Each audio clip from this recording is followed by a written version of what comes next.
श्री दुर्गायै नमः। अथ श्री दुर्गा सप्तशती प्रथमो अध्याय। मेघा ऋषि का राजा सुरथ और समाधि को भगवती की महिमा बताते हुए मधुकैटभ वध का प्रसंग सुनाना।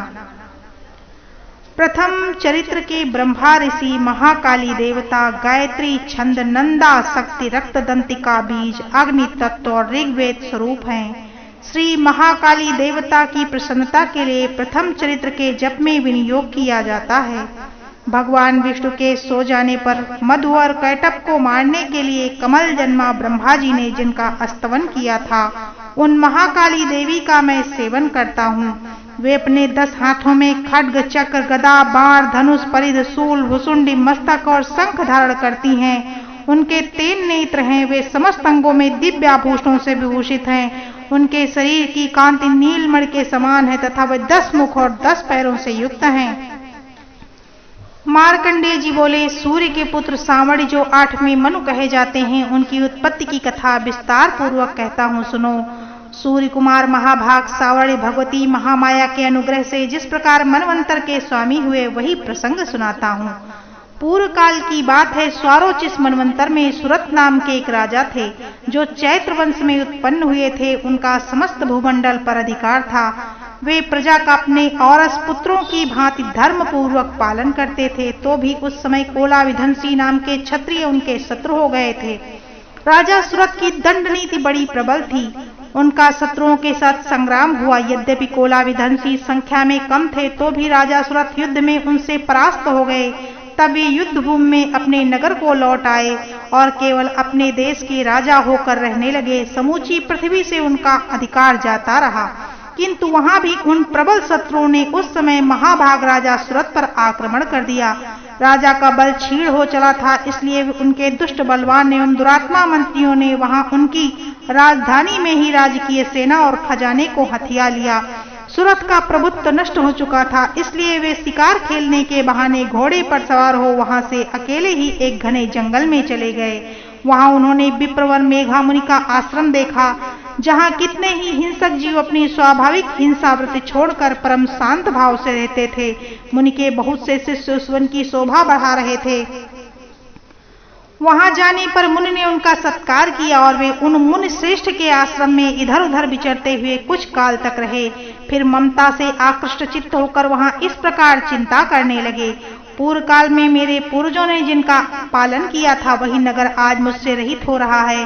पता नहीं मेरे दुराचारी भृत्यगण उसकी धर्म पूर्वक रक्षा करते हैं या नहीं।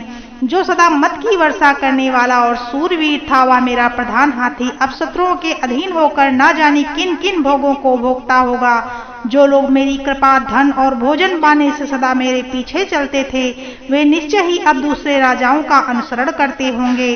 उन अपव्ययी लोगों के द्वारा सदा खर्च होते रहने के कारण अत्यंत कष्ट से जमा किया हुआ मेरा सब खजाना खाली हो जाएगा। ये तथा और भी बहुत सी कई बातें राजा सुरथ निरंतर सोचते रहते थे। एक दिन उन्होंने विप्रवर मेघा मुनि के आश्रम के निकट एक वैश्य को देखा और उससे पूछा, भाई तुम कौन हो? यहाँ तुम्हारे आने का क्या प्रयोजन है? तुम क्यों शोकग्रस्त और अनमने से दिखाई देते हो?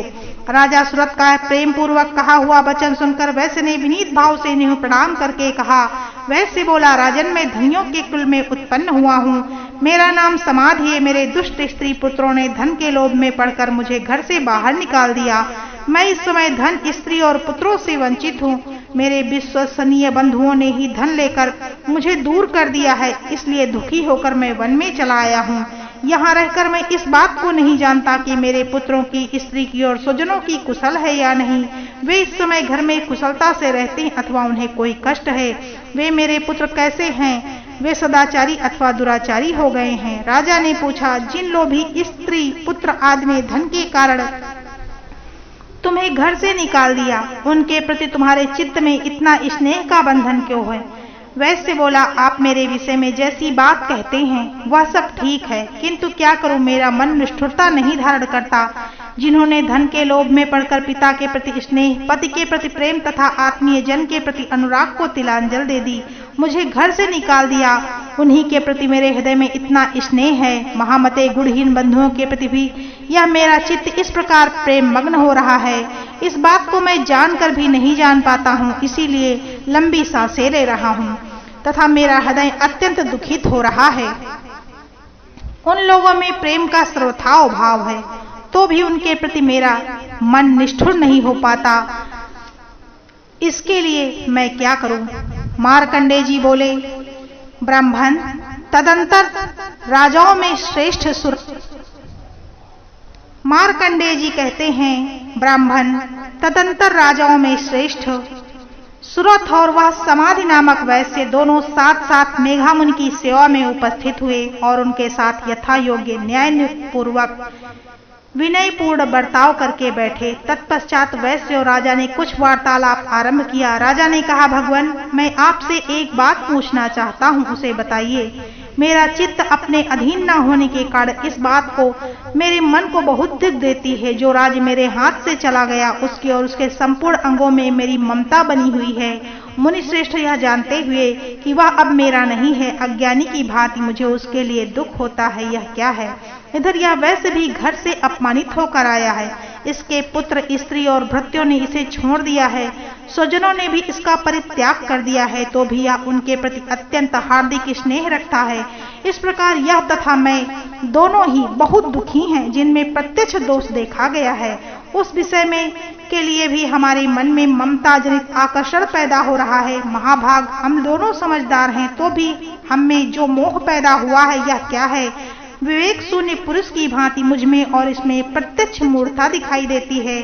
ऋषि बोले, महाभाग, विषय मार्ग का ज्ञान सब जीवों को होता है, इसी प्रकार विषय भी सबके लिए अलग अलग होते हैं। कुछ प्राणी दिन में देखते हैं, कुछ दूसरे रात्रि में देखते हैं, तथा कुछ जीव ऐसे होते हैं जो दिन और रात्रि में बराबर ही देखते हैं। यह ठीक है, मनुष्य समझदार होते हैं, किंतु केवल वे ही ऐसे नहीं होते। पशु पक्षी और मृग आदि सभी प्राणी समझदार होते हैं। मनुष्यों की समझ भी वैसी ही होती है जैसी उन मृग और पक्षियों की होती है, तथा जैसी मनुष्यों की होती है वैसी ही उन मृग पक्षी आदि की भी होती है। यह तथा और अन्य कई बातें प्रायः दोनों में समान होती हैं। समझ होने पर तो इन पक्षियों को देखो, ये स्वयं भूख से पीड़ित होते हुए भी मोहवश बच्चों की चोंच में कितने चाव से अन्न के दाने डाल रहे हैं। नर श्रेष्ठ, क्या तुम यह नहीं देखते कि मनुष्य समझदार होते हुए भी लोभवश अपने किए हुए उपकार का बदला पाने के लिए पुत्रों की अभिलाषा करते हैं? यद्यपि उन सब में समझ की कमी नहीं है, तथापि वे संसार की स्थिति जन्म मरण की परंपरा बनाए रखने वाले भगवती महामाया के प्रभाव द्वारा ममता में भौर से युक्त मोह के गहरे गर्त में गिराए जाते हैं। इसीलिए इसमें आश्चर्य नहीं करना चाहिए। जगदीश्वर भगवान विष्णु योग निद्रा जो भगवती महामाया है, उन्हीं से यह जगत मोहित हो रहा है। वे ही इस संपूर्ण भगवती चराचर जगत को की सृष्टि हैं। वे ही प्रसन्न होने पर मनुष्यों को मुक्ति के लिए वरदान देती, वे ही पराविद्या, संसार बंधन और मोक्ष की हेतुभूता सनातनी देवी संपूर्ण ईश्वरों की अधीश्वरी हैं। राजा ने पूछा, भगवान, जिन्हें आप महामाया कहते हैं वे देवी कौन हैं? ब्राह्मण, उनका आविर्भाव कैसे हुआ? उनके चरित्र कौन कौन से हैं? ब्रह्मा बाताओं में श्रेष्ठ महर्षि, उन देवी का जैसा प्रभाव हो, जैसा स्वरूप हो, जिस प्रकार प्रादुर्भाव हुआ हो, वह सब मैं आपके मुख से सुनना चाहता हूँ। ऋषि बोले, राजन, वास्तव में तो वो देवी नित्य स्वरूपा ही हैं। संपूर्ण जगत उन्हीं का रूप है तथा उन्होंने समस्त विश्व को व्याप्त कर रखा है, तथापि उनका प्राकट्य अनेक प्रकार से होता है, वह मुझसे सुनो। यद्यपि वे नित्य और अजन्मा हैं, तथापि उन वह देवताओं का कार्य सिद्ध करने के लिए प्रकट होती हैं। उस समय लोक में उत्पन्न हुई कहलाती हैं। कल्प के अंत में जब संपूर्ण जगत एकाड़ों के जल में निमग्न हो रहा था, उस समय सबके प्रभु भगवान विष्णु शेषनाग की सैया बिछाकर योग निद्रा का आश्रय लेकर सो रहे थे। उस समय उनके कानों में मैल से जो दो भयंकर असुर उत्पन्न हुए, वो मधु और कैटप के नाम से विख्यात हुए। वे दोनों ब्रह्मा जी का वध करने के लिए तैयार हो गए। भगवान विष्णु के नाभि कमल में विराजमान प्रजापति ब्रह्मा जी ने जब उन दोनों भयानक असुरों को अपने पास सोया हुआ देखा और भगवान को सोया हुआ देखा, तब एकाग्रचित होकर उन्होंने भगवान विष्णु को जगाने के लिए उनके नेत्रों में निवास करने वाली योग निद्रा का स्तवन आरंभ किया, जो इस विश्व की अधीश्वरी, जगत को धारण करने वाली, संसार का पालन और संहार करने वाली तथा तेज स्वरूप भगवान विष्णु की अनुपम शक्ति हैं। उन्हीं भगवती निद्रा देवी की भगवान ब्रह्मा स्तुति कर। ब्रह्मा जी ने कहा, देवी तुम ही स्वाहा, तुम ही स्वधा और तुम ही वसटकार हो। स्वर ही तुम्हारे ही स्वरूप हैं, तुम ही जीवनदायिनी सुधा हो। नित्य अक्षर प्रणों में अकार, उकार, मकार इन 3 मात्राओं के रूप में तुम ही स्थित हो तथा इन 3 मात्राओं के अतिरिक्त जो विंध्य स्वरूपा नित्य अर्ध मात्रा है, जिसका विशेष रूप से उच्चारण नहीं किया जा सकता, वह भी तुम ही हो। देवी तुम ही संध्या, सावित्री तथा परम जननी हो। देवी तुम ही इस विश्व ब्रह्मांड को धारण करती हो, तुमसे ही इस जगत की सृष्टि होती है, तुम ही से इसका पालन होता है और सदा तुम ही कल्प के अंत में सबको अपना ग्रास बना लेती हो। जगन्मयी देवी, इस जगत की उत्पत्ति के समय तुम सृष्टि रूपा हो, पालन काल में स्थित रूपा हो तथा कल्पांत के समय संहार रूप धारण करने वाली हो। तुम ही महाविद्या, महामाया, महामेघा, महास्मृति हो, महामोह रूपा महादेवी और महासुरी हो। तुम ही तीनों गुणों को उत्पन्न करने वाली सबकी प्रकृति हो। भयंकर काल रात्रि, महारात्रि और मोह रात्रि भी तुम ही हो। तुम ही श्री, तुम ही ईश्वरी, तुम ही ह्री और तुम ही बोध स्वरूपा बुद्धि हो। लज्जा, पुष्टि, तुष्टि, शांति और क्षमा भी तुम ही हो। तुम खड्गधारी, शूलधारी, घोर रूपा तथा गदा, शंख, चक्र, धनुष धारण करने वाली हो।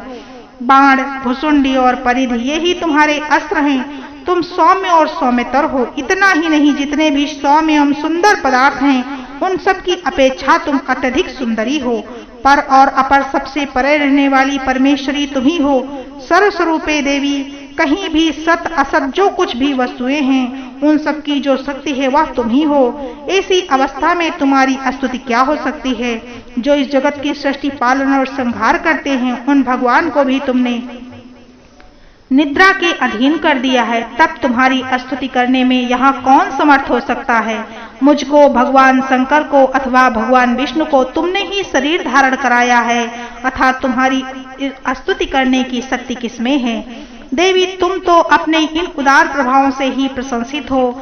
ये जो दोनों दुर्धर्ष असुर मधु और कैटभ हैं, इनको मोह में डाल दो। जगदीश्वर भगवान विष्णु को शीघ्र ही जगा दो, साथ ही इनके भीतर इन दोनों महान असुरों को मार डालने की बुद्धि उत्पन्न कर दो। ऋषि कहते हैं, राजन, जब ब्रह्मा जी ने वहां मधु और कैटभ को मारने के उद्देश्य से भगवान विष्णु को जगाने के लिए तमोगुण की अधिष्ठात्री देवी योग निद्रा की इस प्रकार स्तुति की, तबे भगवान के नेत्र, मुख, नासिका, बाहु, हृदय, वक्षस्थल से निकलकर अव्यक्त जन्मा ब्रह्मा जी की दृष्टि के समक्ष खड़ी हो गई। योग निद्रा से मुक्त होने पर जगत के स्वामी भगवान जनार्दन उस एकार्णव के जल में शेषनाग की सैया से जाग उठे। फिर उन्होंने उन दोनों असुरों को देखा। वे दुरात्मा मधु और कैटभ अत्यंत बलवान एवं पराक्रमी थे। क्रोध में लाल आंखें किए हुए ब्रह्मा जी को खाट डालने के लिए उद्योग कर रहे थे। तब भगवान श्री हरि ने उठकर उन दोनों के साथ 5000 वर्षों तक केवल बाहु युद्ध किया।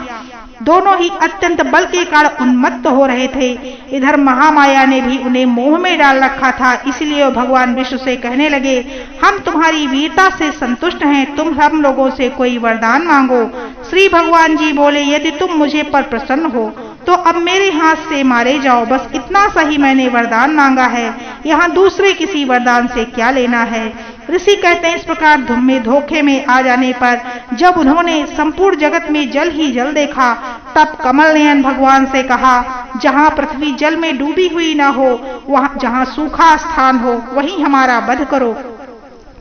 ऋषि कहते हैं, तब तथास्तु कहकर शंख, चक्र और गदा धारण करने वाले भगवान ने उन दोनों के मस्तक अपनी जांघ पर रखकर चक्र से काट डाले। इस प्रकार ये देवी महामाया ब्रह्मा जी की स्तुति करने पर स्वयं प्रकट हुई। अब पुनः तुमसे उनके प्रभाव का वर्णन करता हूँ, सुनो। इस प्रकार से मार्कंडेय पुराण में सावर्णिक मनवंतर की कथा के अंतर्गत देवी महात्म्य में मधु कैटभ वध नामक पहला अध्याय पूरा हुआ।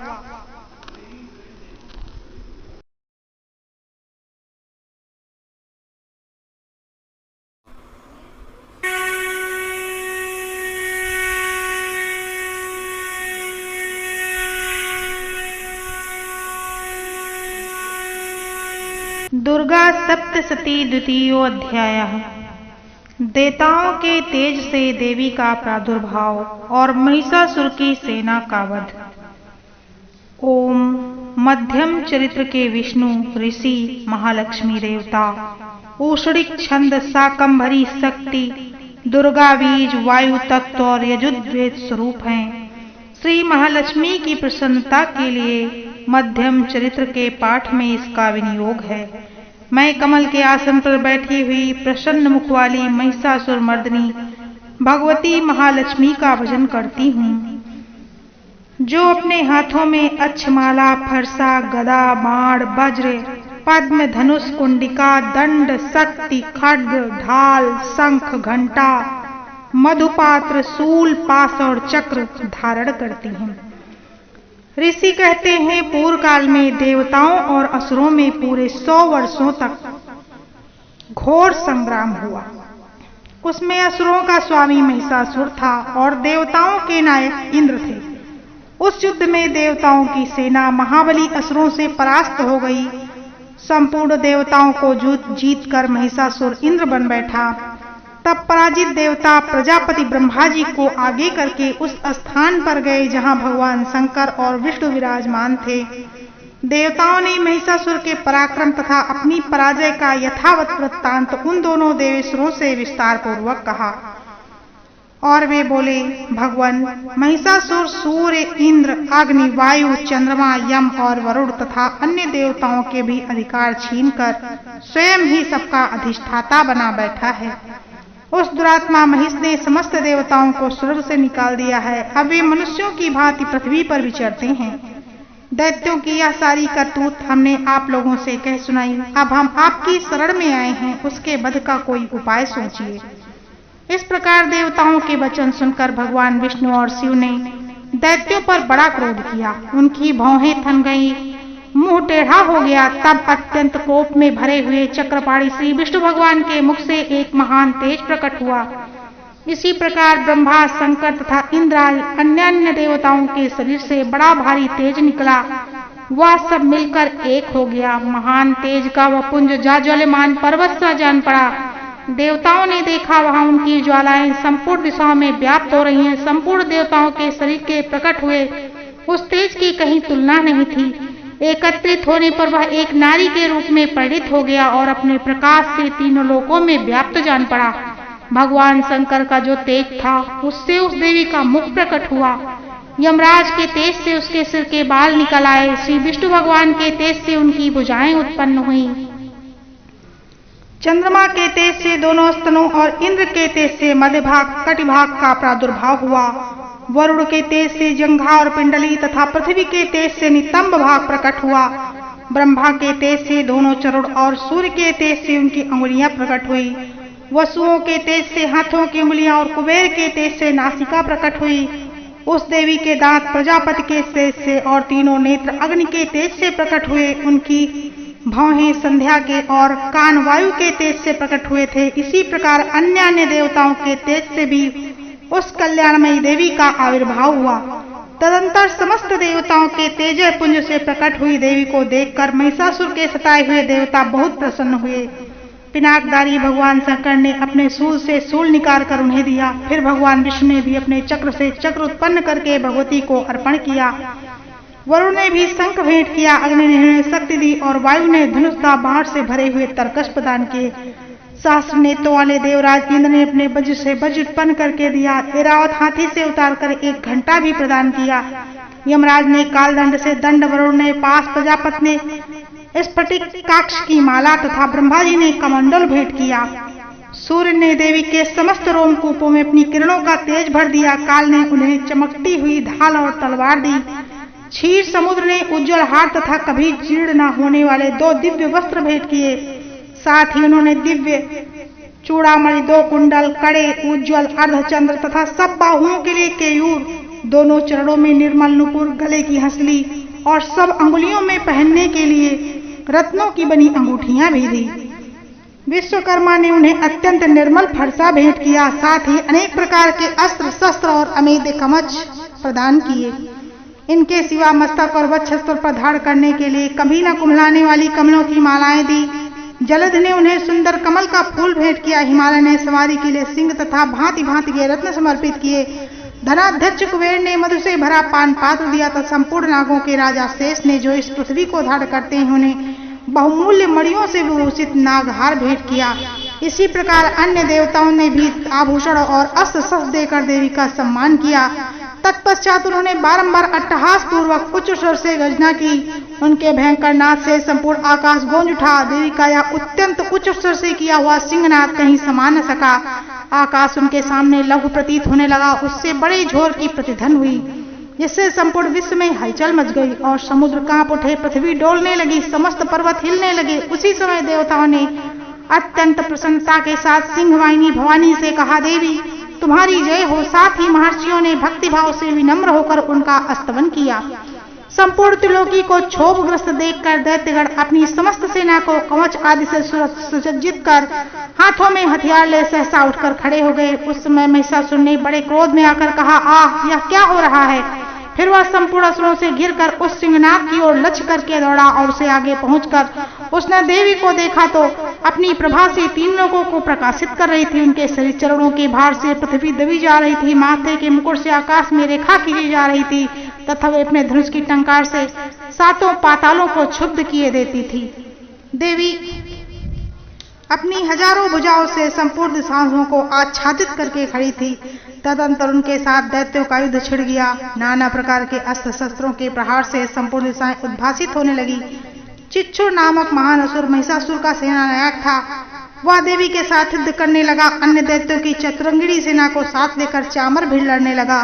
60,000 रथियों के साथ आकर उदग्र नामक महादैत्य ने लोहा लिया। 1 करोड़ रथियों को साथ लेकर महाहनु नामक दैत्य युद्ध करने लगा, जिसके रोए तलवार के समान तीखे थे। वह असिलोमा नामक महादैत्य 5 करोड़ रथी सैनिकों सहित युद्ध में आ डटा। 60 लाख रथियों से गिरा हुआ वास्कल नामक दैत्य भी उस महायुद्ध में युद्ध भूमि में लड़ने लगा। पारिवारिक नामक राक्षस हाथी पर सवार और घुड़सवारों के अनेक दलों तथा 1 करोड़ रथियों की सेना को लेकर युद्ध करने लगा। विडाल नामक दैत्य 5 अरब रथियों से घिरकर लोहा लेने लगा। इसके अतिरिक्त और भी हजारों महादैत्य रथ, हाथी और घोड़ों की सेना साथ लेकर वहां देवी के साथ युद्ध करने लगे। स्वयं महिषासुर और उस रणभूमि में कोटि कोटि सहस्र रथ, हाथी और घोड़ों की सेना से घिरा हुआ खड़ा था। वे दैत्य देवी के साथ तोमर, भिंदीपाल, शक्ति, मूसल, खड्ग, परशु और पट्टिस आदि अस्त्र शस्त्रों का प्रहार करते हुए युद्ध कर रहे थे। कुछ दैत्यों ने उन पर शक्ति का प्रहार किया, कुछ लोगों ने पास फेंके तथा कुछ दूसरे दैत्यों ने खड्ग प्रहार करके देवी को मार डालने का उद्योग किया। देवी ने क्रोध में भरकर खेल खेल में ही अपने अस्त्र शस्त्रों की वर्षा करके दैत्यों के समस्त अस्त्र शस्त्र काट डाले। उनके मुख पर परिश्रम तथा थकावट का रज्जमात भी चिन्ह नहीं था। देवता और ऋषि उनकी स्तुति करते रहे और वे भगवती परमेश्वरी दैत्यों के शरीर के अस्त्र शस्त्रों की वर्षा करती रही। देवी का वाहन सिंहमी क्रोध में भर गर्दन के बालों को हिलाता हुआ असुरों की सेना में इस प्रकार विचरने लगा, मानो वनों में दावानल फेंक रहा हो। रणभूमि में दैत्यों के साथ युद्ध करती हुई अंबिका ने जितने निश्वास छोड़े वे सभी तत्काल हजारों सैकड़ों गणों के रूप में प्रकट हो गए। परशु और भिंदीपाल, खड्ग तथा पट्टिस अस्त्रों का सामना करने लगे। देवी की शक्ति से बड़े हुए वे गण असुरों का नाश करते हुए नगाड़ा और शंख आदि बाजे बजाने लगे। उस संग्राम महोत्सव में कितने ही गण मृदंग बजा रहे थे। तदंतर देवी ने त्रिशूल से, गदा से, शक्ति की वर्षा से, खड्गाद से सैकड़ों महादैत्यों का संहार कर डाला। कितनों को घंटे की भयंकर नाद से मूर्छित करके मार गिराया। बहुतेरे दैत्यों को पास से बांधकर धरती पर घसीटा। कितने ही दैत्य उनकी तीखी तलवार की मार से 2-2 टुकड़े हो गए। कितने ही गदा की चोट से घायल होकर धरती पर सो गए। कितने ही मूसल की मार से अत्यंत आहत एवं होकर रक्त वर्मन करने लगे। कुछ दैत्य सूल से छाती फट जाने के कारण पृथ्वी पर ढेर हो गए।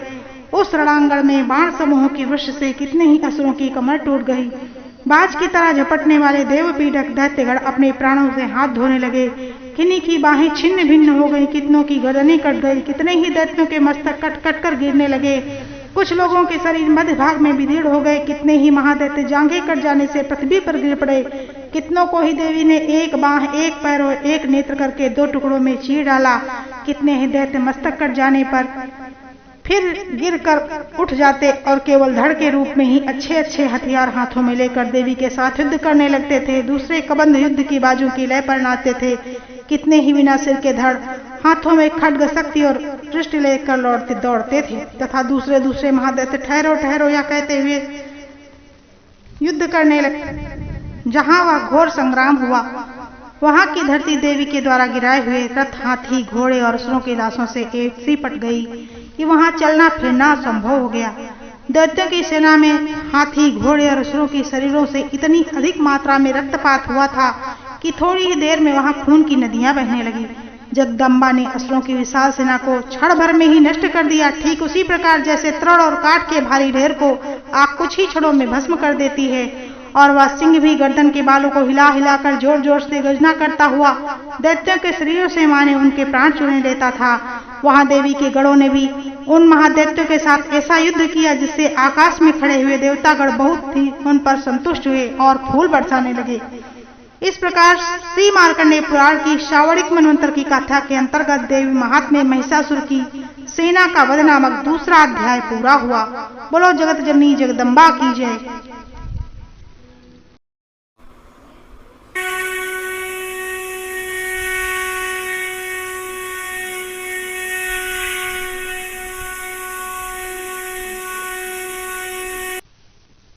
श्री दुर्गा सप्तशती तृतीयो अध्याय। सेनापतियों सहित महिषासुर का वध। जगदम्बा के श्री अंगों की कांति उदय काल के सहस्रों सूर्यों के समान है।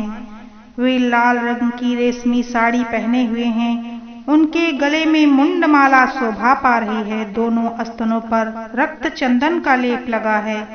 वे अपने कर कमलों में जप मालिका, विद्या और अभय तथा वर नामक मुद्राएं धारण किए हुए हैं। 3 नोत्रों से सुशोभित मुखार बिंद की बड़ी शोभा हो रही है। उनके मस्तक पर चंद्रमा के साथ ही रत्नमय मुकुट बंधा है तथा वे कमल के आसन पर विराजमान हैं। ऐसी देवी को मैं भक्ति पूर्वक प्रणाम करती हूँ। ऋषि कहते हैं, दैत्यों की सेना को इस प्रकार तहस नहस होते देख महादैत्य सेनापति चिच्छुर क्रोध में भरकर अंबिका देवी से युद्ध करने के लिए आगे बढ़ा। वह असुर रणभूमि में देवी के ऊपर इस प्रकार बाणों की वर्षा करने लगा जैसे बादल मेरुगिरी के शिखर पर पानी की धार बरसा रहा हो। तब देवी ने अपने बाणों से उसके बाण समूह को अनायास ही काटकर उसके घोड़ों और सारथी को भी मार डाला। साथ ही उसके धनुष तथा अत्यंत ऊंची ध्वजा को भी तत्काल काट गिराया। धनुष कट जाने पर उसके अंगों को अपने बाणों से बींध डाला। धनुष, रथ, घोड़े और सारथी के नष्ट हो जाने पर वह असुर ढाल और तलवार लेकर देवी की ओर दौड़ा। उसने तीखी धार वाली तलवार से सिंह के मस्तक पर चोट करके देवी की बाईं भुजा पर बड़े वेग से प्रहार किया। राजन देवी की बाह पर पहुंचते ही वह तलवार टूट गई। फिर तो क्रोध में लाल आंखें करके उस राक्षस ने शूल हाथ में ले लिया और उसे उस महादैत्य ने भक्ति भद्रकाली के ऊपर चलाया। वह शूल आकाश में गिरते हुए सूर्यमंडल की भांति अपने तेज से प्रज्वलित हो उठा।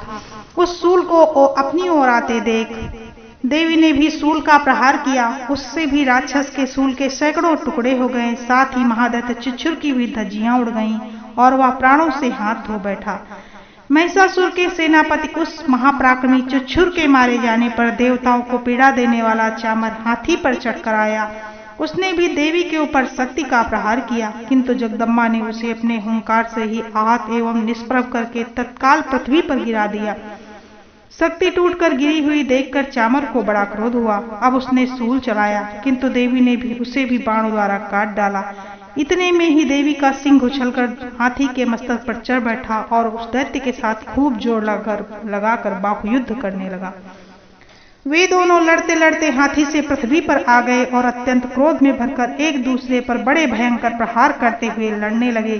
तदंतर सिंह बड़े वेग से आकाश की ओर उछला और उस धड़ से गिरते समय उसने पंजों की मार से चामर का सिर धड़ से अलग कर दिया। इसी प्रकार उदग्र भी शिला और वृक्ष आदि की मार खाकर रणभूमि में देवी के हाथ से मारा गया तथा कराल भी दांतों, मुक्कों और थप्पड़ों की चोट से धाराशायी हो गया। क्रोध में भरी हुई देवी ने गदा की चोट से उद्दत का कचूमर निकाल डाला। भिंदीपाल से वास्कल को और बाणों से ताम्र और अंधक को मौत के घाट उतार दिया।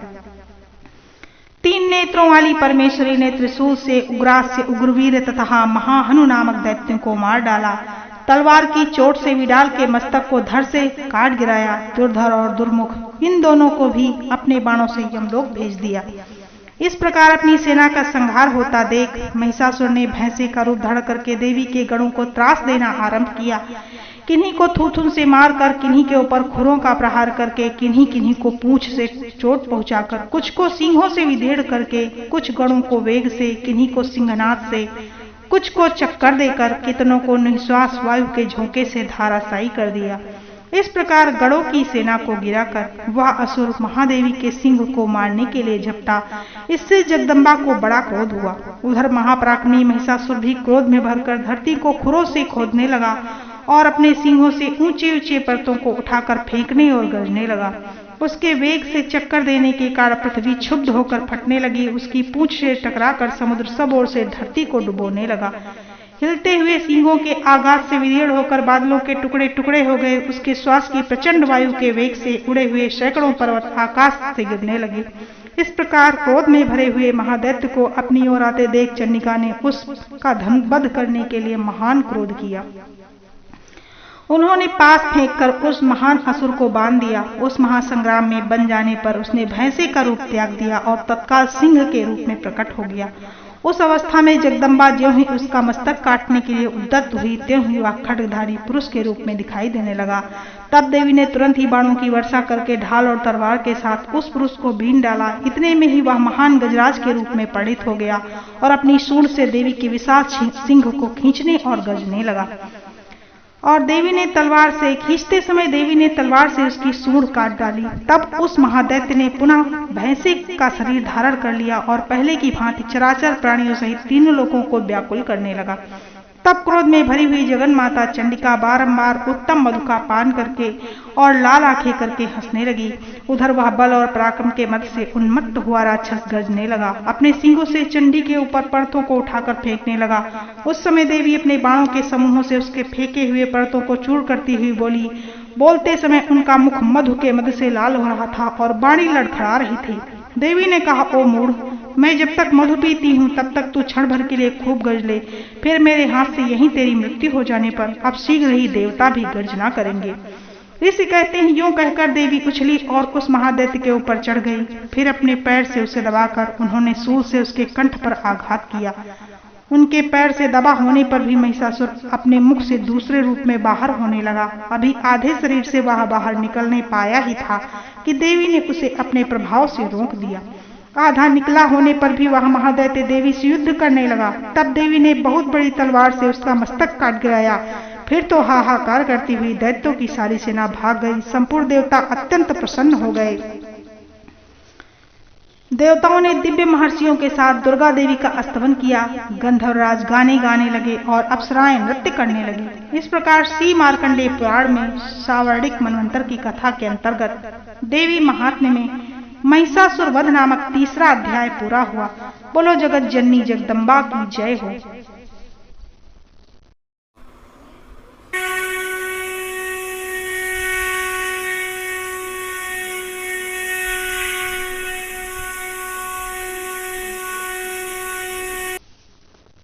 दुर्गा सप्तशती चतुर्थो अध्याय।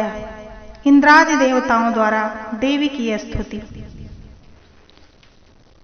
सिद्धि की इच्छा रखने वाले पुरुष जिनकी सेवा करते हैं तथा जीव देवता जिन्हें सब ओर से घेरे रहते हैं, ओम जया नाम वाली दुर्गा देवी का ध्यान करें। उनके श्रीअंगों की आभा काले मेघ के समान श्याम है। वे अपने कटाक्षों से शत्रु समूह को भय प्रदान करती हैं। उनके मस्तक पर आबद्ध चंद्रमा की रेखा शोभा पाती है। वे अपने हाथों में शंख, चक्र, कृपाण और त्रिशूल धारण करती हैं। उनके 3 नेत्र हैं। वे सिंह के कंधे पर चढ़ी हुई और अपने तेज से तीनों लोगों को परिपूर्ण कर रही हैं। ऋषि कहते हैं, अत्यंत पराक्रमी दुरात्मा महिषासुर तथा उसकी दैत्य सेना के देवी के हाथ से मारे जाने पर इंद्र आदि देवता प्रणाम करने के लिए गर्दन तथा कंधे झुकाकर माता दुर्गा का उत्तम वचनों द्वारा स्तवन करने लगे। उस समय उनके सुंदर अंगों में अत्यंत हर्ष के कारण रोमांच हो आया था। देवता बोले, संपूर्ण देवताओं की शक्ति का समुदाय ही जिनका स्वरूप है तथा जिन देवी ने अपनी शक्ति से संपूर्ण जगत को व्याप्त कर रखा है, समस्त देवताओं और महर्षियों की पूजनीय उन जगदम्बा को हम भक्तिपूर्वक नमस्कार करते हैं। वे हम लोगों का कल्याण करें, जिनके अनुपम प्रभाव और बल का वर्णन करने में भगवान शेषनाग, ब्रह्मा जी और महादेव जी भी समर्थ नहीं हैं। वे भगवती चंडिका संपूर्ण जगत का पालन और अशुभ भय का नाश करने का विचार करें।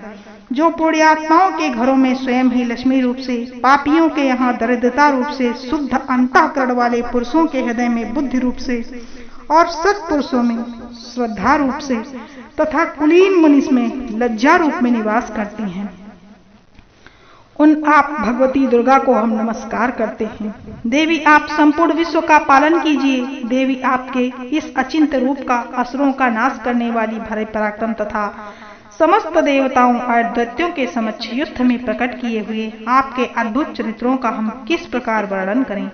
आप संपूर्ण जगत की उत्पत्ति में कारण हैं। आप में सत्वगुण, रजोगुण और तमोगुण ये तीनों ही गुण मौजूद हैं, तो भी दोषों के साथ आपका संसर्ग नहीं जान पड़ता। भगवान विष्णु और महादेव आदि देवता भी आपका पार नहीं पाते।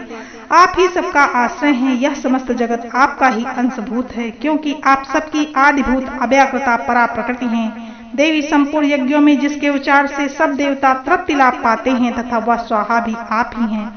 इसके अतिरिक्त आप पितरों की तृप्ति का कारण हैं। अतएव सब लोग आपको सुधा भी कहते हैं। देवी, जो मोक्ष की प्राप्ति का साधन है, अचिंत्य महाप्रत स्वरूपा है, समस्त दोषों से रहित जितेंद्रिय तत्व को ही सार वस्तु मानने वाले तथा मोक्ष की अभिलाषा रखने वाले मुनिजन जिनका अभ्यास करते हैं, वह भगवती पराविद्या आप ही हैं। आप शब्द स्वरूपा हैं, अत्यंत निर्मल ऋग्वेद, यजुर्वेद, उद्दीप्त के मनोहर पदों के पाठ से युक्त सामवेद का आधार भी आप ही हैं। आप देवी त्रयी, तीनों वेद और भगवती 6 ऐश्वर्यों से युक्त हैं।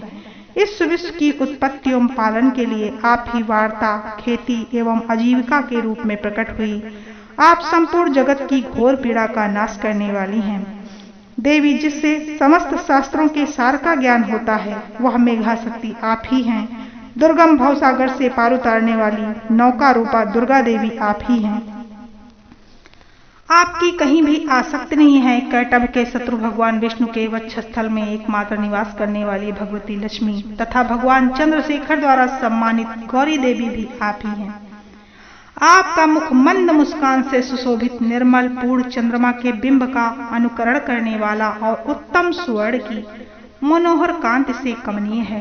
तो भी उसे देखकर महिषासुर को क्रोध हुआ और सहसा उसने उस पर प्रहार कर दिया। यह बड़े आश्चर्य की बात है। देवी, वही मुख जब क्रोध से युक्त होने पर उदय काल के चंद्रमा की भांति लाल और तनी हुई भौहों के कारण विकराल हो उठा, तब उसे देखकर जो महिषासुर के प्राण तुरंत नहीं निकल गए, यह उससे भी बढ़कर आश्चर्य की बात है, क्योंकि क्रोध में भरे हुए यमराज को देखकर भला कौन जीवित रह सकता है। देवी, आप प्रसन्न हो। परमात्मा स्वरूप आपके प्रसन्न होने पर जगत का अभ्युदय होता है और क्रोध में भर जाने पर आप तत्काल ही कितने कुलों का सर्वनाश कर डालती हैं।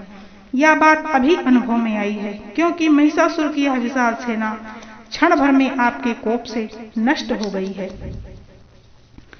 सदा अभ्युदय प्रदान करने वाली आप जिन पर प्रसन्न रहती हैं, वे ही देश में सम्मानित हैं। उन्हीं को धन और यश की प्राप्ति होती है। उन्हीं का धर्म कभी शिथिल नहीं होता तथा वे ही अपने हष्ट पुष्ट स्त्री, पुत्र और भृत्यों के साथ धन्य माने जाते हैं। देवी, आपकी ही कृपा से पुण्यात्मा पुरुष प्रतिदिन अत्यंत श्रद्धा पूर्वक सदा सब प्रकार के धर्मानुकूल कर्म करता है और उसके प्रभाव से स्वर्गलोक में जाता है।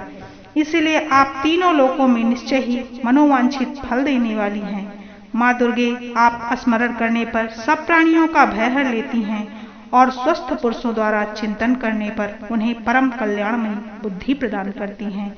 दुख, दरिद्रता और भय हरने वाली देवी, आपके सिवा दूसरी कौन है जिसका चित्त सबका उपकार करने के लिए सदा ही दयार्द रहता हो। देवी, इन राक्षसों को मारने से संसार को सुख मिले तथा ये राक्षस चिरकाल तक नरक में रहने के लिए भले ही पाप करते रहे हों, इस समय संग्राम में मृत्यु को प्राप्त होकर स्वर्गलोक में जाए, निश्चय यही सोचकर आप शत्रुओं का वध करती हैं। आप शत्रुओं पर शस्त्रों का प्रहार क्यों नहीं करती? समस्त असुरों को दृष्टि मात्र से ही भस्म क्यों नहीं कर देती? इसमें भी एक रहस्य है कि ये शत्रु भी हमारे शस्त्रों से पवित्र होकर उत्तम लोकों में जाएं। इस प्रकार उनके प्रति भी आपका विचार अत्यंत उत्तम रहता है। खड्ग के तेजह पुंज की भयंकर दीप्ति से तथा आपके त्रिशूल के अग्रभाग की घनीभूत प्रभा से चौंधुआकर जो असुरों की आंखें फूट नहीं गई, उसमें कारण यही था कि मनोहर रश्मियों से युक्त चंद्रमा के समान आनंद प्रदान करने वाले आपके इस सुंदर मुख का दर्शन करते थे। देवी, आपका शील दुराचारियों के बुरे बर्ताव को भी दूर करने वाला है। साथ ही यह रूप ऐसा है जो कभी चिंतन में नहीं आ सकता, जिसकी कभी दूसरों से तुलना नहीं हो सकती, तथा आपका बल और पराक्रम तो उन दैत्यों का भी नाश करने वाला है जो कभी देवताओं के पराक्रम को नष्ट कर चुके थे। इस प्रकार आपने शत्रुओं पर भी अपनी दया प्रकट की है। वरदायिनी देवी, आपके इस पराक्रम की किसके साथ तुलना हो सकती है? तथा शत्रुओं को भय देने वाले एवं अत्यंत मनोहर ऐसा रूप भी आपके सिवा और कहाँ है? हृदय में कृपा, युद्ध में निष्ठुरता, ये दोनों ही बातें तीनों लोकों में भीतर केवल आप में ही देखी गई हैं। माता, आपने शत्रुओं का नाश करके इस समस्त त्रिलोकी की रक्षा की है। उन शत्रुओं को भी युद्ध भूमि में मारकर स्वर्गलोक में पहुंचाया है तथा उन्मत्त दैत्यों से प्राप्त होने वाले हम लोगों के भय को भी दूर कर दिया है। आपको हमारा नमस्कार है। देवी, आप शूल से हमारी रक्षा करें। अंबिके, आप खड्ग से हमारी रक्षा करें तथा घंटा की ध्वन और धनुष की टंकार से हम लोगों की रक्षा करें। चंडिके, पूर्व, पश्चिम और दक्षिण दिशा में आप हमारी रक्षा करें। ईश्वरी, अपने त्रिशूल को घुमाकर आप उत्तर दिशा में हमारी रक्षा करें। तीनों लोकों में आपके जो परम सुंदर एवं अत्यंत भयंकर रूप विचरते रहते हैं, उनके द्वारा भी आप हमारी तथा इस भूलोक की रक्षा करें। अंबिके, आपके कर तलवों में शोभा पाने वाले खड्ग, शूल और गदा आदि जो जो अस्त्र हों, उन सब के द्वारा आप सब ओर से हम लोगों की रक्षा करें।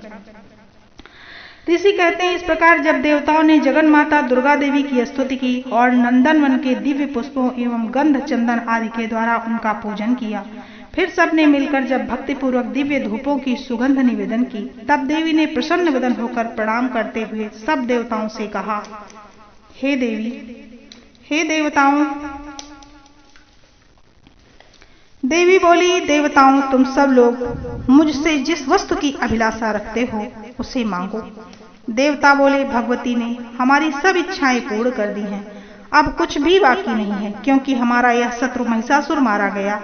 महेश्वरी, इतने पर भी यदि आप हमें वरदान देना चाहती हैं तो जब जब हम आपका स्मरण करें तब तब आप दर्शन देकर हम लोगों के महान संकट दूर कर दिया करें। तथा प्रसन्न मुख अंबिके, जो मनुष्य इन स्त्रोतों द्वारा आपकी स्तुति करे, उसे वित्त, समृद्धि और वैभव देने के साथ ही उनकी धन और स्त्री आदि संपत्ति को भी बढ़ाने के लिए आप सदा हम पर प्रसन्न रहें। ऋषि कहते हैं, राजन, देवताओं ने जब अपने तथा जगत के कल्याण के लिए भद्रकाली देवी को इस प्रकार प्रसन्न किया, तब वे तथास्तु कहकर वहीं अंतर्ध्यान हो गई। भूपाल, इस प्रकार पूर्व काल में तीनों लोगों का हित चाहने वाली देवी जिस प्रकार देवताओं के शरीर से प्रकट हुई थी, वह सब कथा मैंने कह सुनाई। अब पुनः देवताओं का उपकार करने वाली वे देवी दुष्ट दैत्यों तथा शुंभ निशुंभ का वध करने एवं सब लोगों की रक्षा करने के लिए गौरी देवी के शरीर से जिस प्रकार प्रकट हुई थी, वह सब प्रसंग मेरे मुख से सुनो। मैं उसका तुमसे यथावत वर्णन करता हूँ। इस प्रकार श्री मार्कंडेय पुराण में सावर्णिक मनवंतर की कथा के अंतर्गत देवी महात्म्य में शक्रादि स्तुति नामक चौथा अध्याय पूरा हुआ। बोलो जगत जननी जगदम्बा की जय हो।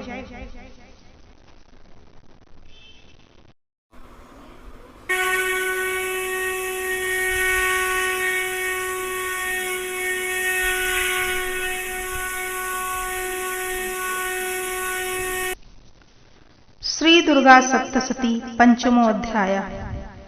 देवताओं द्वारा देवी की स्तुति। चंड मुंड के मुख से अंबिका के रूप की प्रशंसा सुनकर शुंभ का उसके पास दूध भेजना और दूध का निराश होकर लौटना।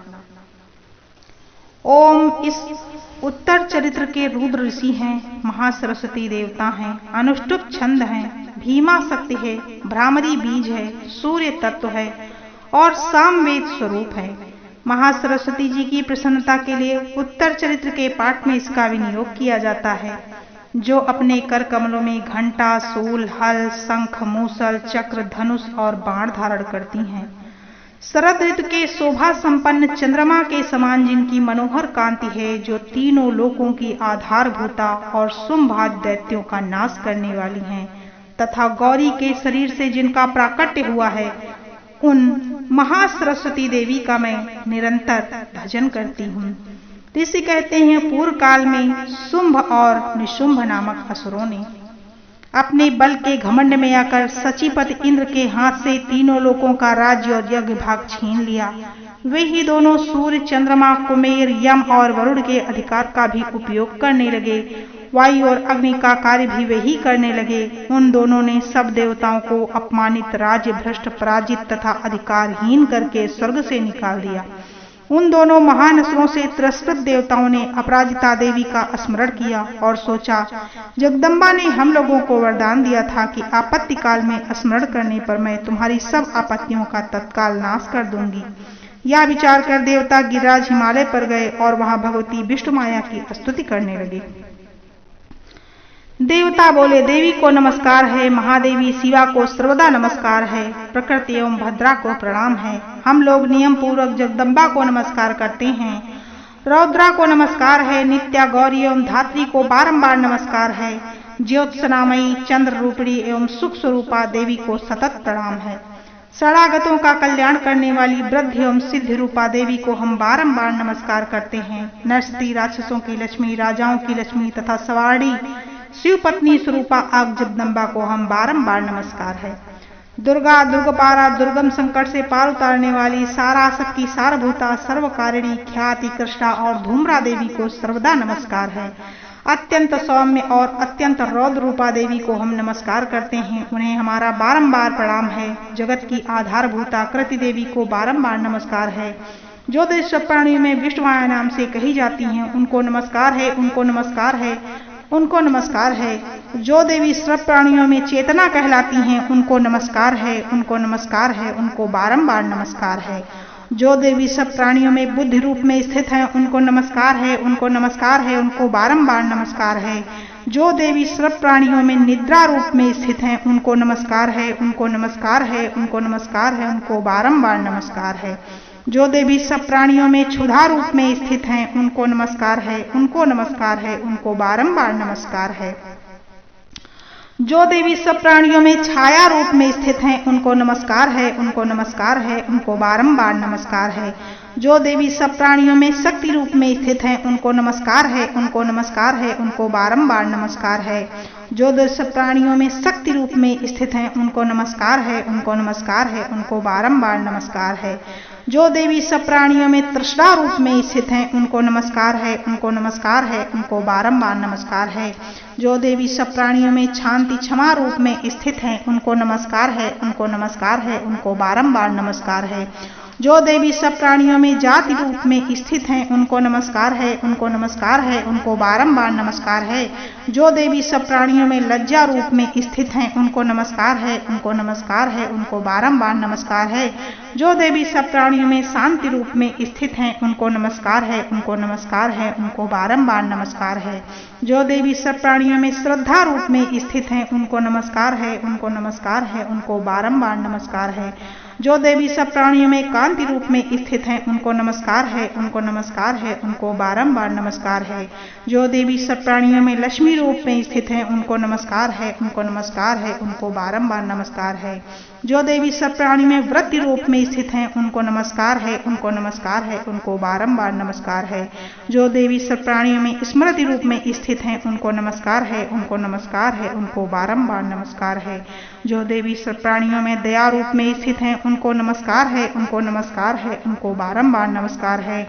जो देवी सब प्राणियों में तुष्ट रूप में स्थित हैं, उनको नमस्कार है, उनको नमस्कार है, उनको बारंबार नमस्कार है। जो देवी सब प्राणियों में माता रूप में स्थित हैं, उनको नमस्कार है, उनको नमस्कार है, उनको बारंबार नमस्कार है।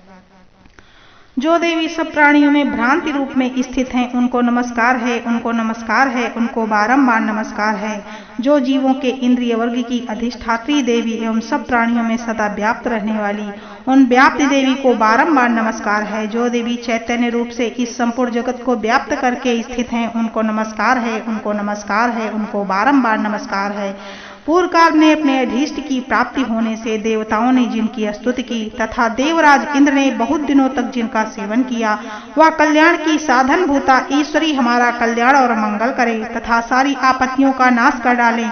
उन दंड दैत्यों के द्वारा सताए हुए हम सभी देवता जिन परमेश्वरी को इस समय नमस्कार करते हैं तथा जो भक्ति से विनम्र पुरुषों द्वारा स्मरण की जाने पर तत्काल ही संपूर्ण विपत्तियों का नाश कर देती हैं, वे जगदम्बा मां हमारा संकट दूर करें। ऋषि कहते राजन, इस प्रकार जब देवता स्तुति कर रहे थे उस समय पार्वती देवी गंगा जी के जल में स्नान करने के लिए वहां आई। उन सुंदर भौहों वाली भगवती ने देवताओं से पूछा, आप लोग यहाँ किसकी स्तुति कर रहे हैं? तब उन्हीं के शरीर कोष से प्रकट हुई शिवा देवी बोली, शुंभ दैत्यों से तिरस्कृत और युद्ध में निशुंभ से पराजित हो यहाँ एकत्रित हुए यह समस्त देवता मेरी स्तुति कर रहे हैं। पार्वती देवी के शरीर कोष से अंबिका देवी का प्रादुर्भाव हुआ था, इसलिए वे समस्त लोकों में कौशिकी कही जाती हैं। कौशिकी के प्रकट होने के बाद पार्वती देवी का शरीर काले रंग का हो गया तथा वे हिमालय पर रहने वाली कालिका देवी के नाम से विख्यात हुई। तदंतर शुंभ निशुंभ के भृत्य चंड मुंड वहां आए और उन्होंने परम मनोहर रूप धारण करने वाली अंबिका देवी को देखा। फिर वे शुंभ के पास जाकर बोले, महाराज, एक अत्यंत मनोहर स्त्री जो अपनी दिव्य कांति से हिमालय को प्रकाशित कर रही है, वैसा उत्तम रूप कहीं किसी ने भी नहीं देखा। असुरेश्वर, पता लगाइए वह देवी कौन है, उसे ले लीजिए। स्त्रियों में तो वह रत्न है, उसका प्रत्येक अंग बहुत ही सुंदर है तथा वह अपने श्रीअंगों की प्रभा से संपूर्ण दिशाओं में प्रकाश फैला रही है। दैत्यराज अभी वह हिमालय पर ही मौजूद है, आप उसे देख सकते हैं। प्रभु, तीनों लोकों में मणि, हाथी, घोड़े आदि जितने भी रत्न हैं वे सब इस समय आपके घर में शोभा पाते हैं। हाथियों में रत्नभूत ऐरावत तथा पारिजात का वृक्ष और यह उच्च श्रवा घोड़ा, यह सब आपने इंद्र से ले लिया है। हंसों से जुता हुआ विमान भी आपके आंगन में शोभा पाता है। यह रत्नभूत अद्भुत विमान जो पहले ब्रह्मा जी के पास था, अब आपके पास यहाँ लाया गया है। यहाँ महापद्म नामक निधि आप कुबेर से छीन लाए हैं। समुद्र ने भी आपको किंजलकिरी नाम की माला भेंट की है जो केसरों से सुशोभित है, जिसके कमल कभी कुम्हलाते नहीं हैं। सुवर्ण की वर्षा करने वाला वरुण का छत्र भी आपके घर में शोभा पाता है तथा यह श्रेष्ठ रथ जो पहले प्रजापति के अधिकार में था, अब आपके पास मौजूद है। दैत्येश्वर मृत्यु की उत्क्रांति नाम वाली शक्ति भी आपने छीन ली है तथा वरुण का पास और समुद्र में होने वाले सब प्रकार के रत्न आपके भाई निशुंभ के अधिकार में हैं। अग्नि ने भी आपको स्वतः शुद्ध किए हुए 2 वस्त्र आपकी सेवा में अर्पित किए हैं। दैत्यराज, इस प्रकार सभी रत्न आपने एकत्र कर लिए हैं। फिर भी जो यह स्त्रियों में रत्न स्वरूप कल्याणमयी देवी है, इसे आप क्यों नहीं अपने अधिकार में कर लेते? ऋषि कहते हैं, चंडमुंड का यह वचन सुनकर शुंभ ने महादैत्य सुग्रीव को दूत बनाकर देवी के पास भेजा और कहा, तुम मेरी आज्ञा से उनके सामने ये बातें कहना, ऐसा उपाय करना जिससे प्रसन्न होकर वह शीघ्र ही यहाँ आ जाए। वह दूत पर्वत के अत्यंत रमणीय प्रदेश में गया जहाँ देवी मौजूद थी और मधुर वाणी में कोमल वचन बोला। दूत बोला, देवी, दैत्यराज शुंभ इस समय 3 लोगों के परमेश्वर हैं, मैं उन्हीं का भेजा हुआ दूत हूँ, यहाँ तुम्हारे पास आया हुआ हूँ। उनकी आज्ञा सदा सब देवता एक स्वर से मानते हैं, कोई उसका उल्लंघन नहीं करता। वे संपूर्ण देवताओं को परास्त कर चुके हैं। उन्होंने तुम्हारे लिए जो संदेश दिया है उसे सुनो। संपूर्ण त्रिलोकी मेरे अधिकार में है, देवता भी मेरी आज्ञा के अधीन चलते हैं। संपूर्ण यज्ञों को, भोगों को मैं पृथक पृथक भोगता हूँ। तीनों लोकों में जितने श्रेष्ठ रत्न हैं वे सब मेरे अधिकार में हैं। देवराज इंद्र का वाहन ऐरावत जो हाथियों में रत्न के समान है, मैंने छीन लिया है। क्षीर सागर का मंथन करने से जो अश्वरत्न उच्च श्रवा प्रकट हुआ था, उसे देवताओं ने मेरे पैर पकड़कर समर्पित किए थे। सुंदरी, उनके सिवा और भी जितने रत्नभूत पदार्थ देवताओं, गंधर्वों और नागों के पास थे, वे सब अब मेरे पास आ गए हैं। देवी, हम लोग तुम्हें संसार की स्त्रियों में रत्न मानते हैं, अतः तुम हमारे पास आ जाओ, क्योंकि रत्नों का उपयोग करने वाले हम ही हैं। चंचल कटाक्षों वाली सुंदरी, तुम मेरे या मेरे भाई महापराक्रमी निशुंभ की सेवा में आ जाओ, क्योंकि तुम रत्न स्वरूपा हो। मेरा वरण करने से तुम्हें तुलना रहित महान ऐश्वर्य की प्राप्ति होगी। अपनी बुद्धि से यह विचार कर तुम मेरी पत्नी बन जाओ। ऋषि कहते हैं, दूत के यो कहने पर कल्याणमयी भगवती दुर्गा देवी, जो इस जगत को धारण करती हैं, मन ही मन गंभीर भाव से मुस्कुराई और इस प्रकार बोली। देवी ने कहा, दूत, तुमने सत्य कहा है, इसमें तनिक भी मिथ्या नहीं है। शुंभ तीनों लोकों के स्वामी हैं, निशुंभ भी उसी के समान पराक्रमी हैं, किंतु इस विषय में मैंने जो प्रतिज्ञा कर रखी है उसे मिथ्या कैसे करूं? मैंने अपनी अल्प बुद्धि के कारण पहले से ही जो प्रतिज्ञा कर रखी है उसे सुनो। जो मुझे संग्राम में जीत लेगा, जो मेरे अभिमान को चूर कर देगा तथा जो संसार में मेरे समान बलवान होगा, वही मेरा स्वामी होगा। इसीलिए शुंभ अथवा महादैत्य निशुंभ स्वयं ही यहाँ पधारे और मुझे जीतकर शीघ्र ही मेरा प्राण ग्रहण कर ले। इसमें विलंब की क्या आवश्यकता है? दूत बोला, देवी, तुम घमंड से भरी हो, मेरे सामने ऐसी बातें न करो। तीनों लोकों में कौन ऐसा पुरुष है जो शुंभ निशुंभ के सामने खड़ा हो सके? अन्य दैत्यों के सामने भी सारे देवता युद्ध में नहीं ठहर सकते, फिर तुम अकेली स्त्री होकर कैसे ठहर सकती हो?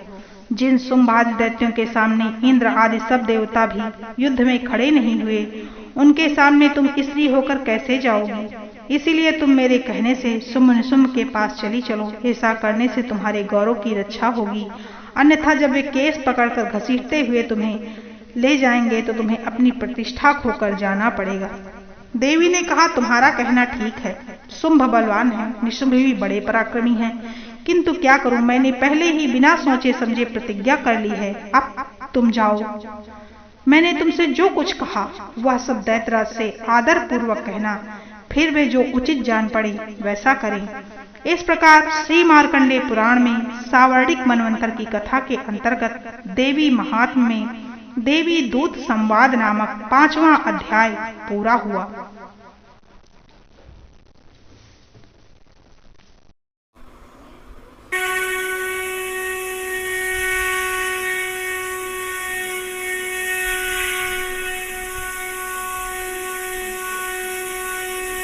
अथ श्री दुर्गा सप्तशती षष्ठो अध्यायः ध्रूमलोचन वध। मैं सर्वज्ञेश्वर भैरव के अंक में निवास करने वाली परमोत्कृष्ट पद्मावती देवी का चिंतन करती हूँ। वे नागराज के आसन पर बैठी हैं। नागों के फलों से सुशोभित होने वाली मणियों की विशाल माला से उनकी देह लता उद्भासित हो रही है। सूर्य के समान उनका तेज है। 3 नेत्र उनकी शोभा बढ़ा रहे हैं। वे हाथों में माला, कुंभ, कपाल और कमल लिए हुए हैं तथा उनके मस्तक में अर्धचंद्र का मुकुट सुशोभित है। ऋषि कहते हैं, देवी का यह कथन सुनकर दूत को बड़ा अमरस हुआ और उसने दैत्यराज के पास जाकर सब समाचार विस्तार पूर्वक कह सुनाया। दूत के उस वचन को सुनकर दैत्यराज कुपित हो उठा और दैत्य सेनापति ध्रूमलोचन से बोला, ध्रूमलोचन, तुम शीघ्र अपनी सेना साथ लेकर जाओ और उस दुष्टा के केस पकड़कर घसीटते हुए उसे बलपूर्वक यहाँ ले आओ। उसकी रक्षा करने के लिए यदि कोई दूसरा खड़ा हो तो वह देवता, यक्ष अथवा गंधर्व ही क्यों न हो, उसे अवश्य मार डालना। ऋषि कहते हैं, शुंभ के इस प्रकार आज्ञा देने पर वह ध्रूमलोचन दैत्य 60,000 असुरों की सेना को साथ लेकर वहां से तुरंत चल दिया। वहां पहुंचकर उसने हिमालय पर रहने वाली देवी को देखा और ललकार कर कहा, अरे तुम शुंभ निशुंभ के पास चल। यदि इस समय प्रसन्नता पूर्वक मेरे स्वामी के पास नहीं चलोगी तो मैं बलपूर्वक झोटा पकड़कर घसीटते हुए तुम्हें ले चलूंगा। देवी बोली, तुम्हें दैत्यों के राजा ने भेजा है, तुम स्वयं भी बलवान हो और तुम्हारे साथ विशाल सेना भी है। ऐसी दशा में यदि तुम मुझे बलपूर्वक ले चलोगे तो मैं तुम्हारा क्या कर सकती हूँ। ऋषि कहते हैं, देवी के यो कहने पर असुर ध्रूमलोचन उसकी ओर दौड़ा, माता की ओर दौड़ा। तब अंबिका ने हुंकार शब्द के उच्चारण मात्र से ही उसको भस्म कर दिया। फिर तो क्रोध में भरी हुई दैत्यों की विशाल सेना और अंबिका ने एक दूसरे पर तीखे सायकों, शक्तियों, फरसों की वर्षा आरंभ की। इतने में ही देवी का वाहन सिंह क्रोध में भरकर भयंकर गर्जना करके गर्दन के बालों को हिलाता हुआ असुरों की सेना में कूद पड़ा। उसने कुछ दैत्यों को पंजों की मार से, कितनों को अपने जबड़ों से और कितनों को ही महादैत्यों को पटक कर होठ की दाढ़ों से घायल करके मार डाला। उस सिंह ने अपने नखों से कितनों के पेट फाड़ डाले और थप्पड़ मारकर कितनों के सिर धड़ से अलग कर दिए। कितनों की भुजाएं और मस्तक काट डाले तथा अपनी गर्दन के बाल हिलाते हुए उसने दूसरे दैत्यों के पेट फाड़कर उनका रक्त चूस लिया। अत्यंत क्रोध में भरे हुए देवी के वाहन उस महाबली सिंह ने क्षण भर में ही असुरों की सारी सेना का संहार कर डाला। सुम्भ ने जब सुना कि देवी ने ध्रूम लोचन असुर को मार डाला और उसके सिंह ने सारी सेना का सफाया कर डाला, तब उस दैत्यराज को बड़ा क्रोध हुआ। उसका होंठ कांपने लगा। उसने चंड और मुंड नामक दो महादैत्यों को आज्ञा दी कि हे चंड, हे मुंड, तुम लोग बहुत बड़ी सेना को साथ लेकर जाओ और उस देवी के झोटे पकड़कर उसे यहाँ बांध कर शीघ्र ले आओ। यदि इस प्रकार उसको लाने में संदेह हो तो युद्ध में सब प्रकार के अस्त्र शस्त्रों और समस्त आसुरी सेना का प्रयोग करके उसकी हत्या कर डालना। उस दुष्टा की हत्या हो जाने पर सिंह के भी मारे जाने पर उस अंबिका को बांधकर साथ लेकर शीघ्र ही यहाँ लौट आना। इस प्रकार श्री मार्कंडेय पुराण में शौरिक मनवंतर की कथा के अंतर्गत देवी महात्म्य में धूमलोचन वध नामक 6वां अध्याय पूरा हुआ।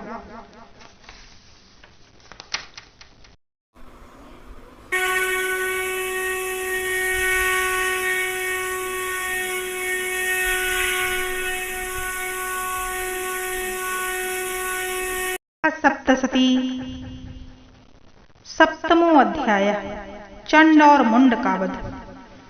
मैं मातंगी देवी का ध्यान करती हूँ। वे रत्नमय सिंहासन पर बैठकर पढ़ते हुए तोते का मधुर शब्द सुन रही हैं। उनके शरीर का वर्ण श्याम है। वे अपना एक पैर कमल पर रखे हुए और मस्तक पर अर्धचंद्र धारण करती हैं तथा कहलार पुष्पों की माला धारण किए हुए बीड़ा बजाती हैं। उनके अंग में कसी हुई चोली शोभा पा रही है। वे लाल रंग की साड़ी पहने हाथ में शंखमय पात्र लिए हुए हैं। उनके बदन पर मधु का हल्का हल्का नशा जान पड़ता है और ललाट में बेंदी शोभा दे रही है। ऋषि कहते हैं, तदंतर शुंभ की आज्ञा पाकर वे चंड मुंड आदि दैत्य चतुरंगिणी सेना के साथ अस्त्र शस्त्रों से सुसज्जित हो चल दिए। फिर गिरिराज हिमालय के सुवर्ण में ऊंचे शिखर पर पहुंचकर उन्होंने सिंह पर बैठी हुई देवी को देखा। वे मंद मंद मुस्कुरा रही थी। उन्हें देखकर दैत्य लोग तत्परता से पकड़ने का उद्योग करने लगे। किसी ने धनुष तान लिया, किसी ने तलवार संभाली और कुछ लोग देवी के पास आकर खड़े हो गए। तब अंबिका ने उन शत्रुओं के प्रति बड़ा क्रोध किया। उस समय क्रोध के कारण उनका मुख काला पड़ गया, ललाट में भौहें टेढ़ी हो गईं। वहां से तुरंत विकराल मुखी काली प्रकट हुई, जो तलवार और पास लिए हुए थी। वे विचित्र खड्गवांग धारण किए, चीते की चर्म की साड़ी पहने एवं नरमंडों की माला से भूषित थी। उनके शरीर का मांस सूख गया था, केवल हड्डियों का ढांचा था, जिससे वे अत्यंत भयंकर जान पड़ती थी। उनका मुख बहुत विशाल था, जीभ लपलपाने के कारण वे बहुत ही डरावनी प्रतीत होती थी। उनकी आंखें भीतर को दसी हुई और कुछ लाल थी। वे अपनी भयंकर गर्जना से संपूर्ण दिशाओं को गुंजा रही थी। बड़े बड़े दैत्यों का वध करती हुई वे कालिका देवी बड़े वेग से दैत्यों की उस सेना पर टूट पड़ी और उन सबको भक्षण करने लगी। वे पार्श्व रक्षकों, अंकुशधारी महावतों, योद्धाओं और घंटा सहित कितने ही हाथियों को एक ही हाथ से पकड़कर मुंह में डाल लेती थी। इसी प्रकार घोड़े, रथ और सारथ के साथ रथी सैनिकों को मुंह में डालकर वे उन्हें बड़े भयानक रूप से चबा डालती थी। किसी के बाल पकड़ लेती, किसी का गला दबा देती, किसी को पैरों से कुचल कर मार डालती, किसी को छाती के धक्के से गिराकर मार डालती थी। वे असुरों के छोड़े हुए बड़े बड़े अस्त्र शस्त्र मुंह में पकड़ लेती थी और रोष में भरकर उनको दांतों से पीस डालती थी। काली ने बलवान एवं दुरात्मा दैत्यों की वह सारी सेना रौंद डाली, खा डाली और कितनों को मार भगाया। कोई तलवार के घाट उतारे गए, कोई खंडवान से पीटे गए और कितने ही असुर दांतों के अग्रभाग से कुचले जाकर मृत्यु को प्राप्त हुए। इस प्रकार देवी ने असुरों की उस सारी सेना को क्षण भर में मार गिराया। यह देख चंड उन अत्यंत भयानक काली देवी को ओर दौड़ा तथा महादैत्य मुंड ने भी अत्यंत भयंकर बाणों की वर्षा से तथा हजारों बाण चलाए हुए चक्रों से उन भयानक नेत्रों वाली देवी को आच्छादित कर दिया। वे अनेकों चक्र देवी के मुख में समाते हुए ऐसे जान पड़े मारो सूर्य के बहुतेरे मंडल बादलों के उदर में प्रवेश कर रहे हों। तब भयंकर गर्जना करने वाली काली ने अत्यंत रोष में भरकर विकट अट्टहास किया। उस समय उनके विकराल बदन के भीतर कठिनता से देखे जा सकने वाले दांतों के प्रभाव से वे अत्यंत उज्जवल दिखाई देती थी। देवी ने बहुत बड़ी तलवार हाथ में लेकर हूं शब्द का उच्चारण करके चंड पर धावा किया और उसके केस पकड़कर उसी तलवार से उसका मस्तक काट डाला। चंड को मारा गया देखकर मुंड भी देवी की ओर दौड़ा। तब देवी ने रोष में भरकर उसे भी तलवार से घायल करके धरती पर सुला दिया। महापराक्रमी चंड और मुंड को मारा गया देख मरने से बाकी बची हुई सेना भय से व्याकुल होकर चारों ओर भाग गई। तदंतर काली ने चंड और मुंड का मस्तक हाथ में लेकर चंडिका के पास जाकर प्रचंड अट्टहास करते हुए कहा, देवी, मैंने चंड और मुंड नामक 2 महापशुओं को तुम्हें भेंट किया है। अब युद्ध यज्ञ में तुम शुंभ निशुंभ का स्वयं ही वध करना। ऋषि कहते हैं, वहां लाए हुए उन चंड मुंड नामक महादैत्यों को देखकर कल्याणमयी चंडी ने काली से मधुर वाणी में कहा, देवी, तुम चंड और मुंड को मेरे पास लेकर आई हो, इसलिए संसार में चामुंडा नाम से तुम्हारी ख्याति होगी। इसी प्रकार श्री मार्कंडेय पुराण में शौरिक मनवंतर की कथा के अंतर्गत देवी महात्म्य चंड मुंड नामक 7वां अध्याय पूरा हुआ। बोलो जगत जननी जगदम्बा की जय हो।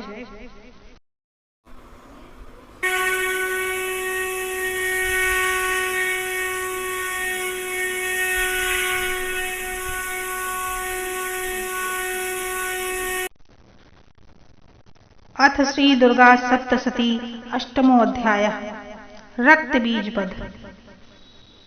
मैं अणिमा आदि सिद्धिमयी किरणों से आवृत भवानी का ध्यान करती हूँ।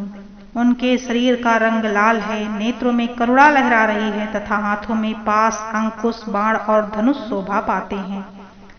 ऋषि कहते हैं, चंड और मुंड नामक दैत्यों के मारे जाने पर, बहुत सी सेना का संहार हो जाने पर दैत्यों के राजा प्रतापी शुंभ के मन में बड़ा क्रोध हुआ और उसने दैत्यों की संपूर्ण सेना को युद्ध करने के लिए कूच करने की आज्ञा दी।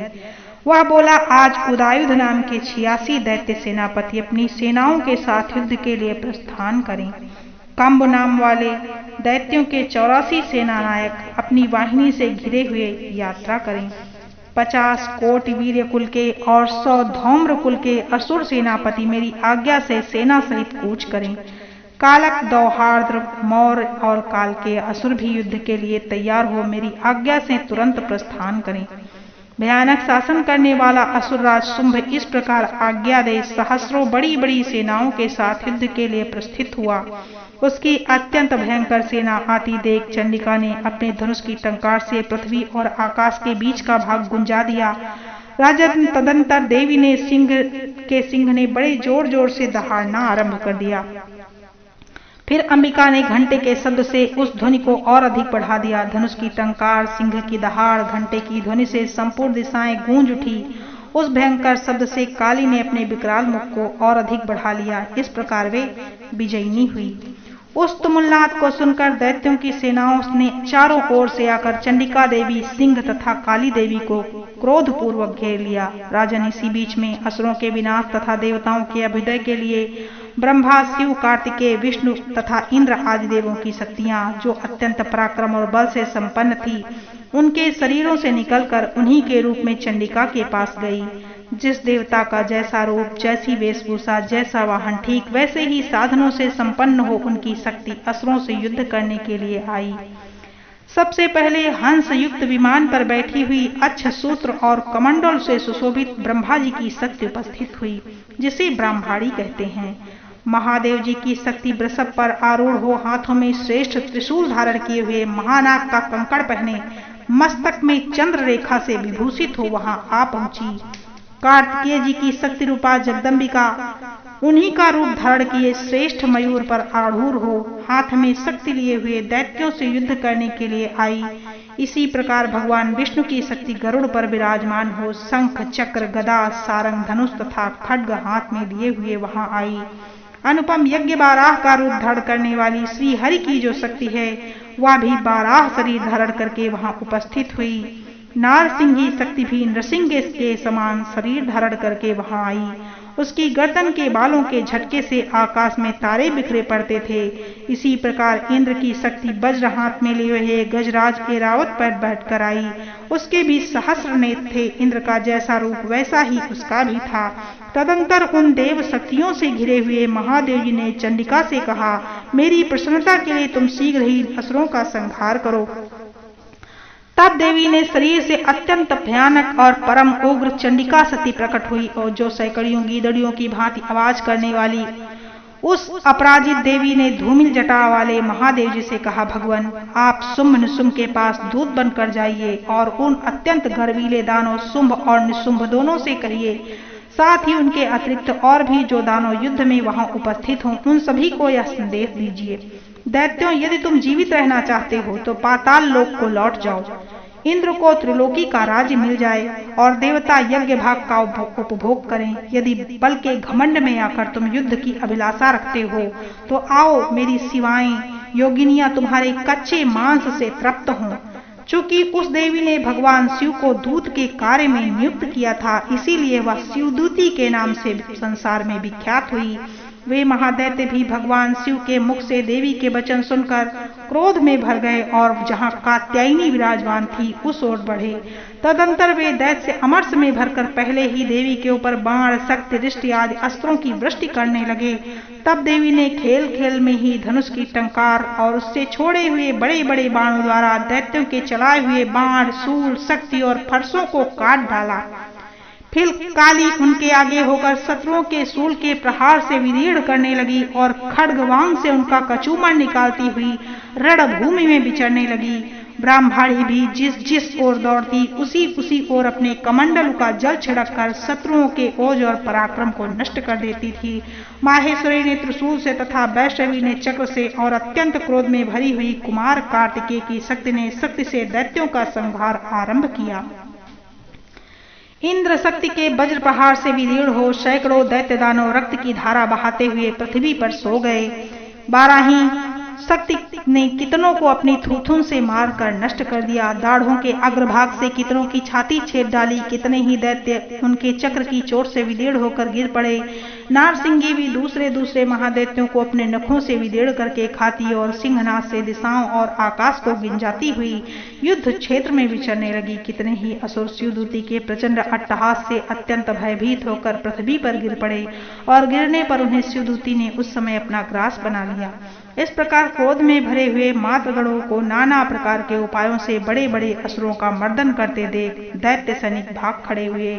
मातृगणों से पीड़ित दैत्यों को युद्ध से भागते देख रक्तबीज नामक महादैत्य क्रोध में भरकर युद्ध करने के लिए आया। उसके शरीर से जब रक्त की बूंद पृथ्वी पर गिरती तब उसी के समान शक्तिशाली एक दूसरा महादैत्य पृथ्वी पर पैदा हो जाता। महासुर रक्तबीज हाथ में गदा लेकर इंद्र शक्ति के साथ युद्ध करने लगा। तब इंद्र ने अपने वज्र से रक्तबीज को मारा। वज्र से घायल होने पर उसके शरीर से बहुत सा रक्त चूने लगा। उससे उसी के समान रूप तथा पराक्रम वाले योद्धा उत्पन्न होने लगे। उसके शरीर से रक्त की जितनी बूंदें गिरी उतने ही पुरुष उत्पन्न हो गए। वे सब रक्तबीज के समान ही वीर्यवान, बलवान तथा पराक्रमी थे। वे रक्त से उत्पन्न होने वाले पुरुष भी अत्यंत भयंकर अस्त्र शस्त्रों का प्रहार करते हुए एवं मातृगणों के साथ घोर युद्ध करने लगे। पुनः वज्र के प्रहार से जब उनका मस्तक घायल हुआ तब रक्त बहने लगा और उससे हजारों पुरुष उत्पन्न हो गए। वैष्णवी ने युद्ध में रक्तबीज पर चक्र का प्रहार किया। इंद्र ने उस महादैत्य सेनापति को गदा से चोट पहुंचाई। वैष्णवी ने चक्र से घायल होने पर उसके शरीर से बहुत सा रक्त बहा। उससे जो उसी के बराबर आकार वाले सहस्रों महादैत्य प्रकट हुए। उनके द्वारा संपूर्ण जगत व्याप्त हो गया। कौमारी ने सत्य से, वाराही ने खड्ग से, माहेश्वरी ने त्रिशूल से महादैत्य रक्तबीज को घायल किया। क्रोध में भरे हुए उस महादैत्य रक्तबीज ने भी गदा से सभी मात्र शक्तियों पर पृथक पृथक प्रहार किया। शक्ति और शूल आदि से अनेक बार घायल होने पर जो उसके शरीर से रक्त की धारा पृथ्वी पर गिरी उससे ही निश्चय ही सैकड़ों असुर उत्पन्न हुए। इस प्रकार उस महादैत्य के रक्त से प्रकट हुए असुरों द्वारा संपूर्ण जगत व्याप्त हो गया। इससे उन देवताओं को बड़ा भय हुआ। देवताओं को उदास देख चंडिका ने काली से शीघ्रता पूर्वक कहा, चामुंडे तुम अपना मुख और भी फैलाओ तथा मेरे सहस्त्रपात से गिरने वाले रक्त बिंदुओं और उससे उत्पन्न होने वाले महादैत्यों को तुम अपने इस उतावले मुख से खा जाओ। इस प्रकार रक्त से उत्पन्न होने वाले महादैत्यों का भक्षण करती हुई तुम रण में विचरती रहो। ऐसा करने से उस महादैत्य का सारा रक्त छीड़ हो जाने पर वह स्वयं भी नष्ट हो जाएगा। उस भयंकर दैत्यों को जब तुम खा जाओगी तब दूसरे नए दैत्य उत्पन्न नहीं हो सकेंगे।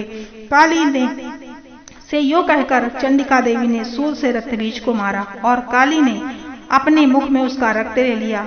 तब उसने वहां चंडिका पर गदा से प्रहार किया, किंतु उस गदापात ने देवी को तनिक भी वेदना नहीं पहुंचाई। रक्तबीज के घायल शरीर से बहुत सा रक्त गिरा, किंतु ज्यों ही वह गिरा चामुंडा ने उसे अपने मुख में ले लिया।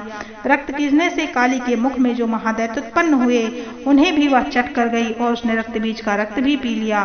तदंतर देवी ने रक्तबीज को, जिसका रक्त चामुंडा ने पी लिया था, वज्र, बाण, खड्ग और रिष्ट आदि से मार डाला।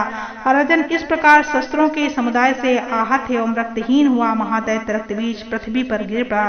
नरेश्वर इससे देवताओं को अनुपम हर्ष की प्राप्ति हुई और मातृगण उन असुरों के रक्तपात के मद से उद्दत सा होकर नृत्य करने लगा। इस प्रकार श्री मार्कंडेय पुराण की सावर्णिक मनवंतर की कथा के अंतर्गत देवी महात्म्य में रक्तबीज वध नामक 8वां अध्याय पूरा हुआ। बोलो जगत जननी जगदम्बा की जय हो।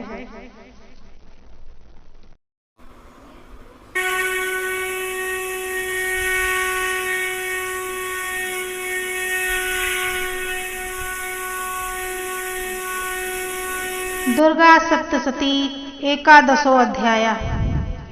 देवताओं द्वारा देवी की स्तुति तथा देवी द्वारा देवताओं को वरदान। मैं भुवनेश्वरी देवी का ध्यान करती हूँ। उनके श्रीअंगों की आभा प्रभात काल के सूर्य के समान है और मस्तक पर चंद्रमा का मुकुट है। वे उभरे हुए स्तनों और 3 नेत्रों से युक्त हैं। उनके मुख पर मुस्कान की छटा छाई रहती है और हाथों में वरद, अंकुश, पास एवं अभय मुद्रा शोभा पाते हैं। ऋषि कहते हैं देवी के द्वारा वहां महादैत्यपति शुंभ के मारे जाने पर इंद्र आदि देवता अंबिका को आगे करके उन कात्यायनी देवी की स्तुति करने लगे।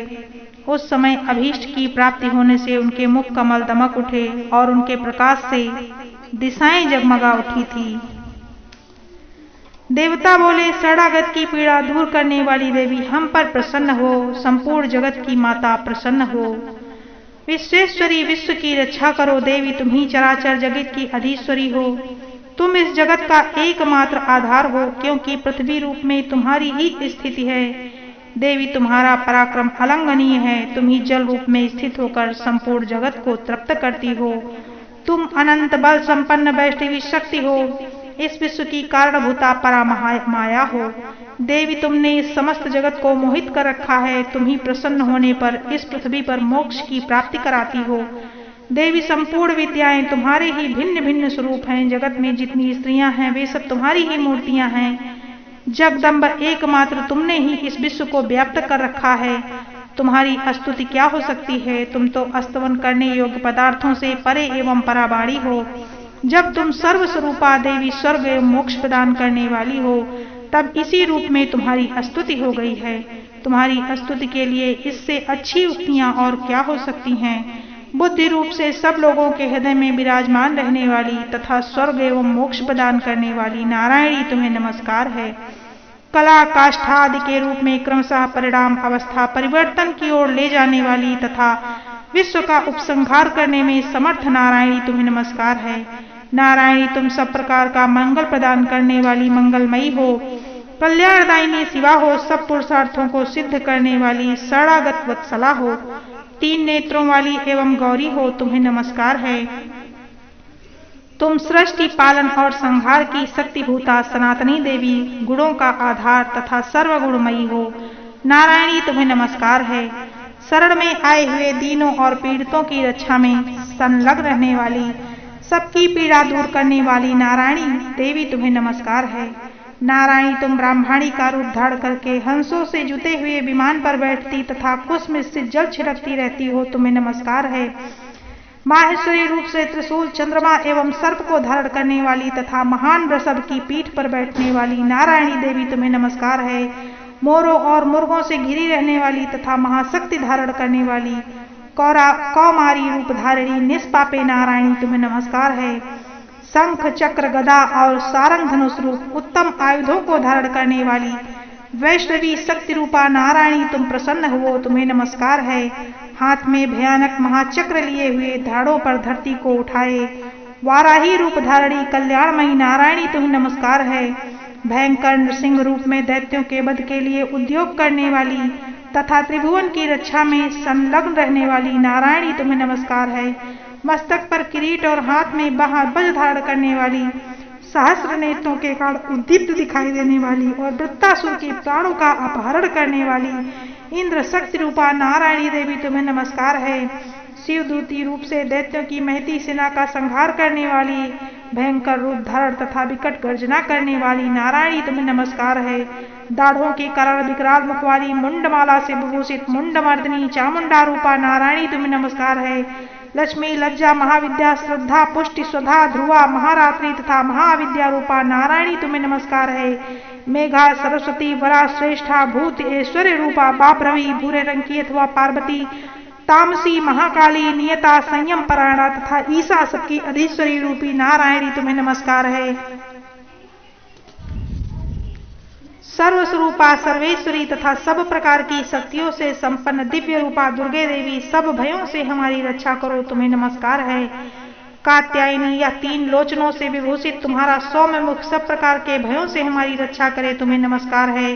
भद्रकाली, ज्वालाओं के कारण विकराल प्रतीत होने वाला, अत्यंत भयंकर और समस्त असुरों का संहार करने वाला तुम्हारा त्रिशूल भय से हमें बचाए तुम्हें नमस्कार है। देवी जी अपनी ध्वनि से संपूर्ण जगत को व्याप्त करके दैत्यों के तेज को नष्ट किए देता है। वह तुम्हारा घंटा हम लोगों की पापों से उसी प्रकार रक्षा करे जैसे माता अपने पुत्रों की बुरे कर्मों से रक्षा करती है। चंडिके, तुम्हारे हाथों में सुशोभित खड्ग जो असुरों के रक्त और चर्बी से चर्चित है, हमारा मंगल करे हम तुम्हें नमस्कार करते हैं। देवी, तुम प्रसन्न होने पर सब रोगों को नष्ट कर देती हो और कुपित होने पर मनोवांछित सभी कामनाओं का नाश कर देती हो। जो लोग तुम्हारी शरण में जा चुके हैं उन पर तो विपत्ति आती ही नहीं। तुम्हारी शरण में गए हुए मनुष्य दूसरों को शरण देने वाले हो जाते हैं। देवी अम्बिके, तुमने अपने स्वरूप को अनेक भागों में विभक्त करके नाना प्रकार के रूपों से जो इस समय इन धर्मद्रोही महादैत्यों का संहार किया है, वह सब दूसरी कौन कर सकती है। विद्याओं में ज्ञान को प्रकाशित करने वाले, शास्त्रों में तथा आदि वाक्यों वेदों में तुम्हारी सिवा और किसका वर्णन है, तथा तुमको छोड़कर दूसरी कौन सी ऐसी शक्ति है जो इस विश्व को अज्ञान में घोर अंधकार से परिपूर्ण ममता रूपी घड़े में निरंतर भटका रही हो। जहाँ राक्षस, जहाँ भयंकर विष वाले सर्प, जहाँ शत्रु, जहाँ लुटेरों की सेना, जहाँ दावानल हो, वहाँ तथा समुद्र के बीच में भी साथ रहकर तुम विश्व की रक्षा करती हो। विश्वेश्वरी, तुम विश्व का पालन करती हो, विश्व रूपा हो, इसीलिए संपूर्ण विश्व को धारण करती हो। तुम भगवान विश्वनाथ की वंदनिया हो। जो लोग भक्तिपूर्वक तुम्हारे सामने मस्तक झुकाते हैं वे संपूर्ण विश्व को आश्रय देने वाले होते हैं। देवी, प्रसन्न हो जैसे इस समय असुरों का वध करके तुमने शीघ्र ही हमारी रक्षा की है, उसी प्रकार सदा हमें शत्रुओं के भय से बचाओ। संपूर्ण जगत का पाप नष्ट कर दो और उत्पात एवं पापों के फलस्वरूप प्राप्त होने वाले महामारी आदि बड़े बड़े उपद्रवों को शीघ्र ही दूर करो। विश्व की पीड़ा दूर करने वाली देवी, हम तुम्हारे चरणों पर पड़े हुए हैं, हम पर प्रसन्न हो। त्रिलोक निवासियों की पूजनीय परमेश्वरी, हम सब लोगों को वरदान दो। देवी बोली, देवताओं, मैं वर देने के लिए तैयार हूँ। तुम्हारे मन में जिसकी इच्छा हो वह वर मांग लो। संसार के लिए उस उपकारक वर को मैं अवश्य दूंगी। देवता बोले, सर्वेश्वरी, तुम इसी प्रकार तीनों लोकों के समस्त बाधाओं को शांत करो और हमारे शत्रुओं का नाश करती रहो। देवी बोली, देवताओं, वैवस्वत मनवंतर के 28वें युग में शुंभ और निशुंभ नाम के 2 अन्य महादैत्य उत्पन्न होंगे। तब मैं नंद गोप के घर में उनकी पत्नी यशोदा के गर्भ से अवतीर्ण हो विंध्याचल में जाकर रहूंगी और उक्त दोनों असुरों का नाश करूंगी। फिर अत्यंत भयंकर रूप से पृथ्वी पर अवतार ले मैं वह प्रचलित नाम वाले दानवों का वध करूंगी। उन भयंकर महादैत्यों को भक्षण करते समय मेरे दांत अनार की फूल की भांति लाल हो जाएंगे। तब स्वर्ग में देवता और मृत्युलोक में मनुष्य सदा मेरी स्तुति करेंगे और मुझे रक्त दंतिका कहेंगे। फिर जब पृथ्वी पर 100 वर्षों के लिए वर्षा रुक जाएगा, पानी का अभाव हो जाएगा, उस समय मनुओं को अस्तमन करने पर मैं पृथ्वी पर अयोनिजा रूप में प्रकट होऊंगी और 100 नेत्रों से मुनियों की ओर देखूंगी। अतः मनुष्य शताक्षी नाम से मेरा कीर्तन करेंगे। देवताओं, उस समय मैं अपने शरीर से उत्पन्न हुए शाखों द्वारा समस्त संसार का भरण पोषण करूंगी। जब तक वर्षा नहीं होगी तब तक वे शाख ही सबके प्राणों की रक्षा करेंगे। ऐसा करने के कारण पृथ्वी पर शाकंभरी नाम से मेरी ख्याति होगी। उसी अवतार में मैं दुर्गम नामक महादैत्य का वध करूंगी। इससे मेरा नाम दुर्गा देवी के रूप में प्रसिद्ध होगा। फिर मैं जब भीम रूप धारण करके मुनियों की रक्षा के लिए हिमालय पर रहने वाले राक्षसों का भक्षण करूंगी उस समय सब मुनि भक्ति से नतमस्तक होकर मेरी स्तुति करेंगे। तब मेरा नाम भीमा देवी के रूप में विख्यात होगा।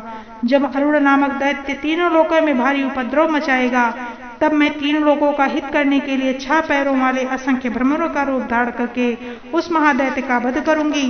उस समय सब लोग भ्रामरी नाम से चारों ओर मेरी स्तुति करेंगे। इस प्रकार जब जब संसार में दानवी बाधा उपस्थित होगी, तब तक अवतार लेकर मैं शत्रुओं का संहार करूंगी। इस प्रकार श्री मार्कंडेय पुराण में श्रावणिक मनवंतर की कथा के अंतर्गत देवी महात्म्य में देवी स्तुति नामक 11वां अध्याय पूरा हुआ। बोलो जगत जननी जगदम्बा की जय हो।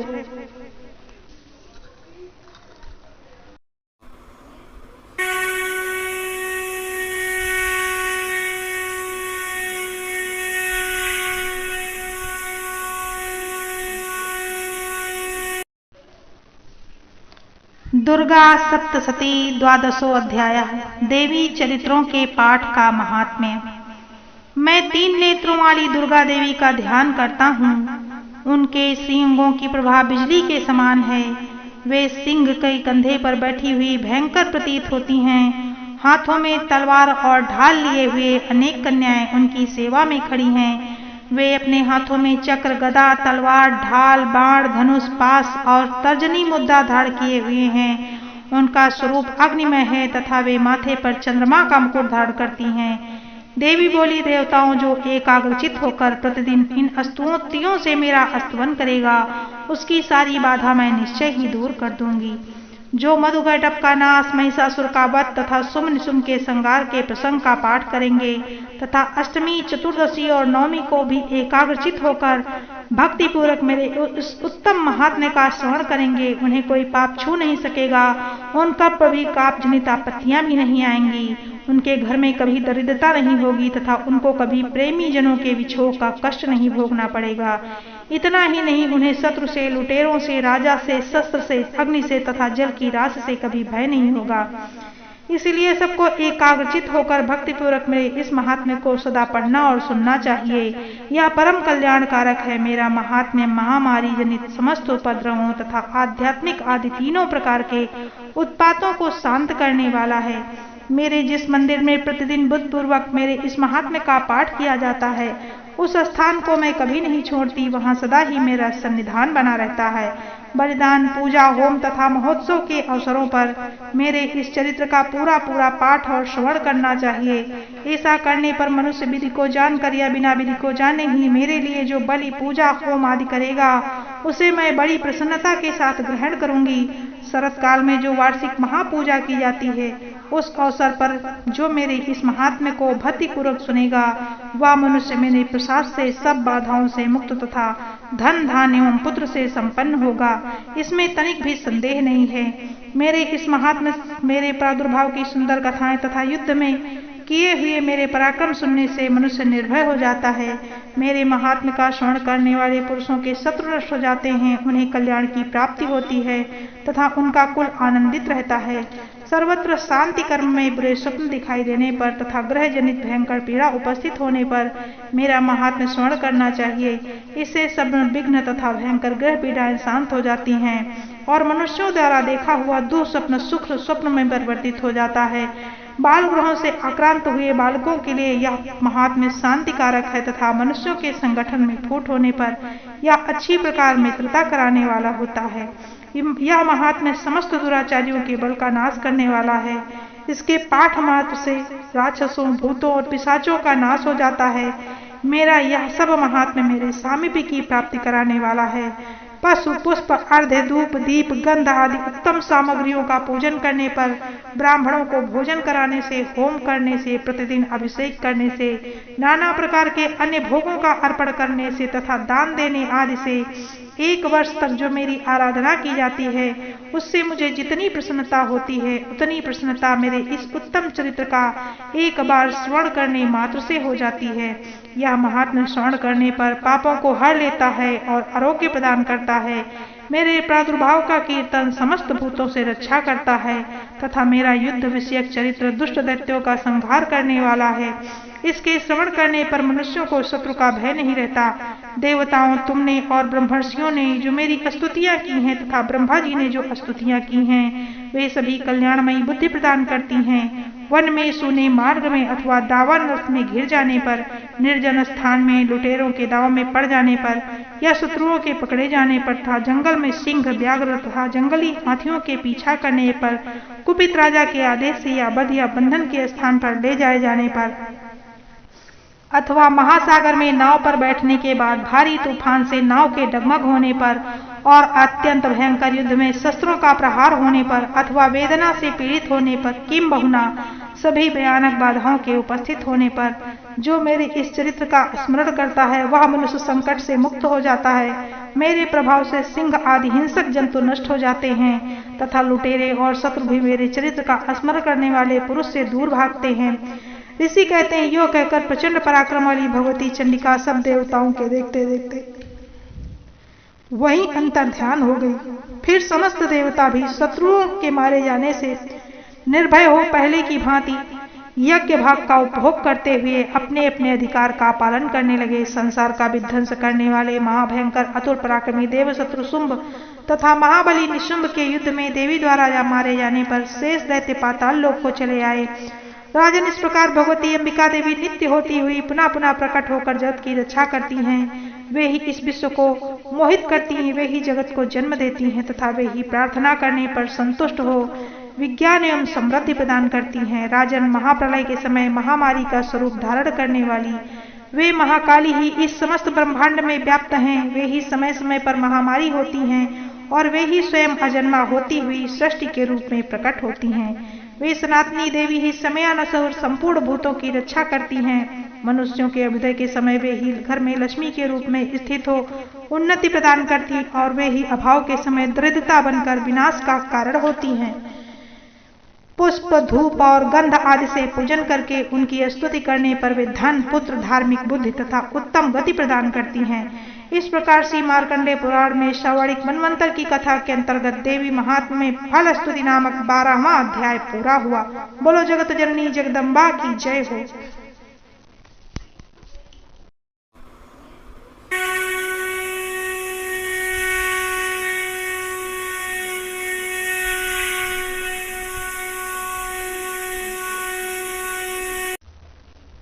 अथ श्री दुर्गा सप्तशती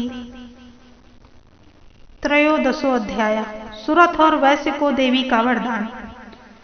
जो उदय काल के सूर्य मंडल की सी कांति धारण करने वाली हैं, जिनके 4 भुजाएं और 3 नेत्र हैं, जो अपने हाथों में पास, अंकुश, वर एवं अभय की मुद्रा धारण किए रहती हैं, उन शिवा देवी का मैं ध्यान करती हूँ। ऋषि कहते हैं, राजन, इस प्रकार मैंने तुमसे देवी के उत्तम महात्म्य का वर्णन किया जो इस जगत को धारण करती हैं। उन देवी का ऐसा ही प्रभाव है। वे ही विद्या ज्ञान उत्पन्न करती हैं। भगवान विष्णु की माया स्वरूपा उन भगवती के द्वारा ही तुम ये वैश्य तथा अन्य अन्य विवेकी जन मोहित होते हैं, मोहित हुए हैं तथा आगे भी मोहित होंगे। महाराज, तुम ही परमेश्वरी की शरण में जाओ। आराधना करने पर वे ही मनुष्यों को भोग, स्वर्ग एवं मोक्ष प्रदान करती हैं। मार्कंडेय जी कहते हैं, क्रोष्टगुंजी मेघामुनि के ये वचन सुनकर राजा सुरथ ने उत्तम व्रत का पालन करने वाले उन महाभाग महर्षि को प्रणाम किया। वे अत्यंत ममता और राज्यापहरण से बहुत खिन्न हो चुके थे। महामुनि इसीलिए विरक्त होकर वे राजा तथा वैश्य तत्काल तपस्या को चले गए और वे जगदम्बा के दर्शन के लिए नदी के तट पर रहकर तपस्या करने लगे। वे वैसे उत्तम देवी सूक्त का जप करते हुए तपस्या में प्रवृत्त हुए। वे दोनों नदी के तट पर देवी की मिट्टी की मूर्ति बनाकर पुष्प, धूप और हवन आदि के द्वारा उनकी आराधना करने लगे। उन्होंने पहले तो आहार को धीरे धीरे कम किया, फिर बिल्कुल निराहार रहकर देवी में ही मन को लगाए एकाग्रता पूर्वक उनका चिंतन आरंभ किया। वे दोनों अपने शरीर के रक्त से प्रेक्षित बल देते हुए लगातार 3 वर्ष तक संयम पूर्वक आराधना करते रहे। इस पर प्रसन्न होकर जगत को धारण करने वाली चंडिका ने प्रत्यक्ष दर्शन देकर कहा। देवी बोली, राजन तथा अपने कुल को आनंदित करने वाले वैसे तुम लोग जिस वस्तु की अभिलाषा रखते हो वह मुझसे मांगो। मैं संतुष्ट हूँ, अतः तुम्हें वह सब कुछ दूंगी। मार्कंडेय जी कहते हैं, जब राजा ने दूसरे जन्म में नष्ट न होने वाला राज्य मांगा तथा इस जन्म में भी शत्रुओं की सेना को बलपूर्वक नष्ट करके पुनः अपना राज्य प्राप्त कर लेने का वरदान मांगा, वैश्य का चित्त संसार की ओर से खिन्न एवं विरक्त हो चुका था और वे बड़े बुद्धिमान थे। अतः उस समय उन्होंने ममता, अहंकार तथा आसक्ति का नाश करने वाला ज्ञान मांगा। देवी बोली, राजन, तुम थोड़े ही दिनों में शत्रुओं को मारकर अपना राज्य प्राप्त कर लोगे। अब वहां तुम्हारा राज्य स्थिर रहेगा। फिर मृत्यु के पश्चात तुम भगवान विवस्वान सूर्य के अंश में जन्म लेकर इस पृथ्वी पर सावर्णिक मनु नाम से विख्यात होोगे। वैसे वर तुमने भी जिस वर को मुझसे प्राप्त करने की इच्छा की है उसे देती हूँ। तुम्हें मोक्ष के लिए ज्ञान प्राप्त होगा। मार्कंडेय जी कहते हैं, इस प्रकार उन दोनों को मनोवांछित वरदान देकर उनके द्वारा भक्तिपूर्वक अपनी स्तुति सुनकर देवी अंबिका तत्काल अंतर्ध्यान हो गई। इस तरह देवी से वरदान पाकर क्षत्रियों में श्रेष्ठ सूर्य से जन्म ले सावर्णिक नामक मनु होंगे। इस प्रकार श्री मार्कंडेय पुराण में सावर्णिक मनवंतर की कथा के अंतर्गत देवी महात्म्य में सुरथ और वैश्य को वरदान नामक 13वां अध्याय पूरा हुआ। बोलो जगत जननी जगदम्बा की जय हो।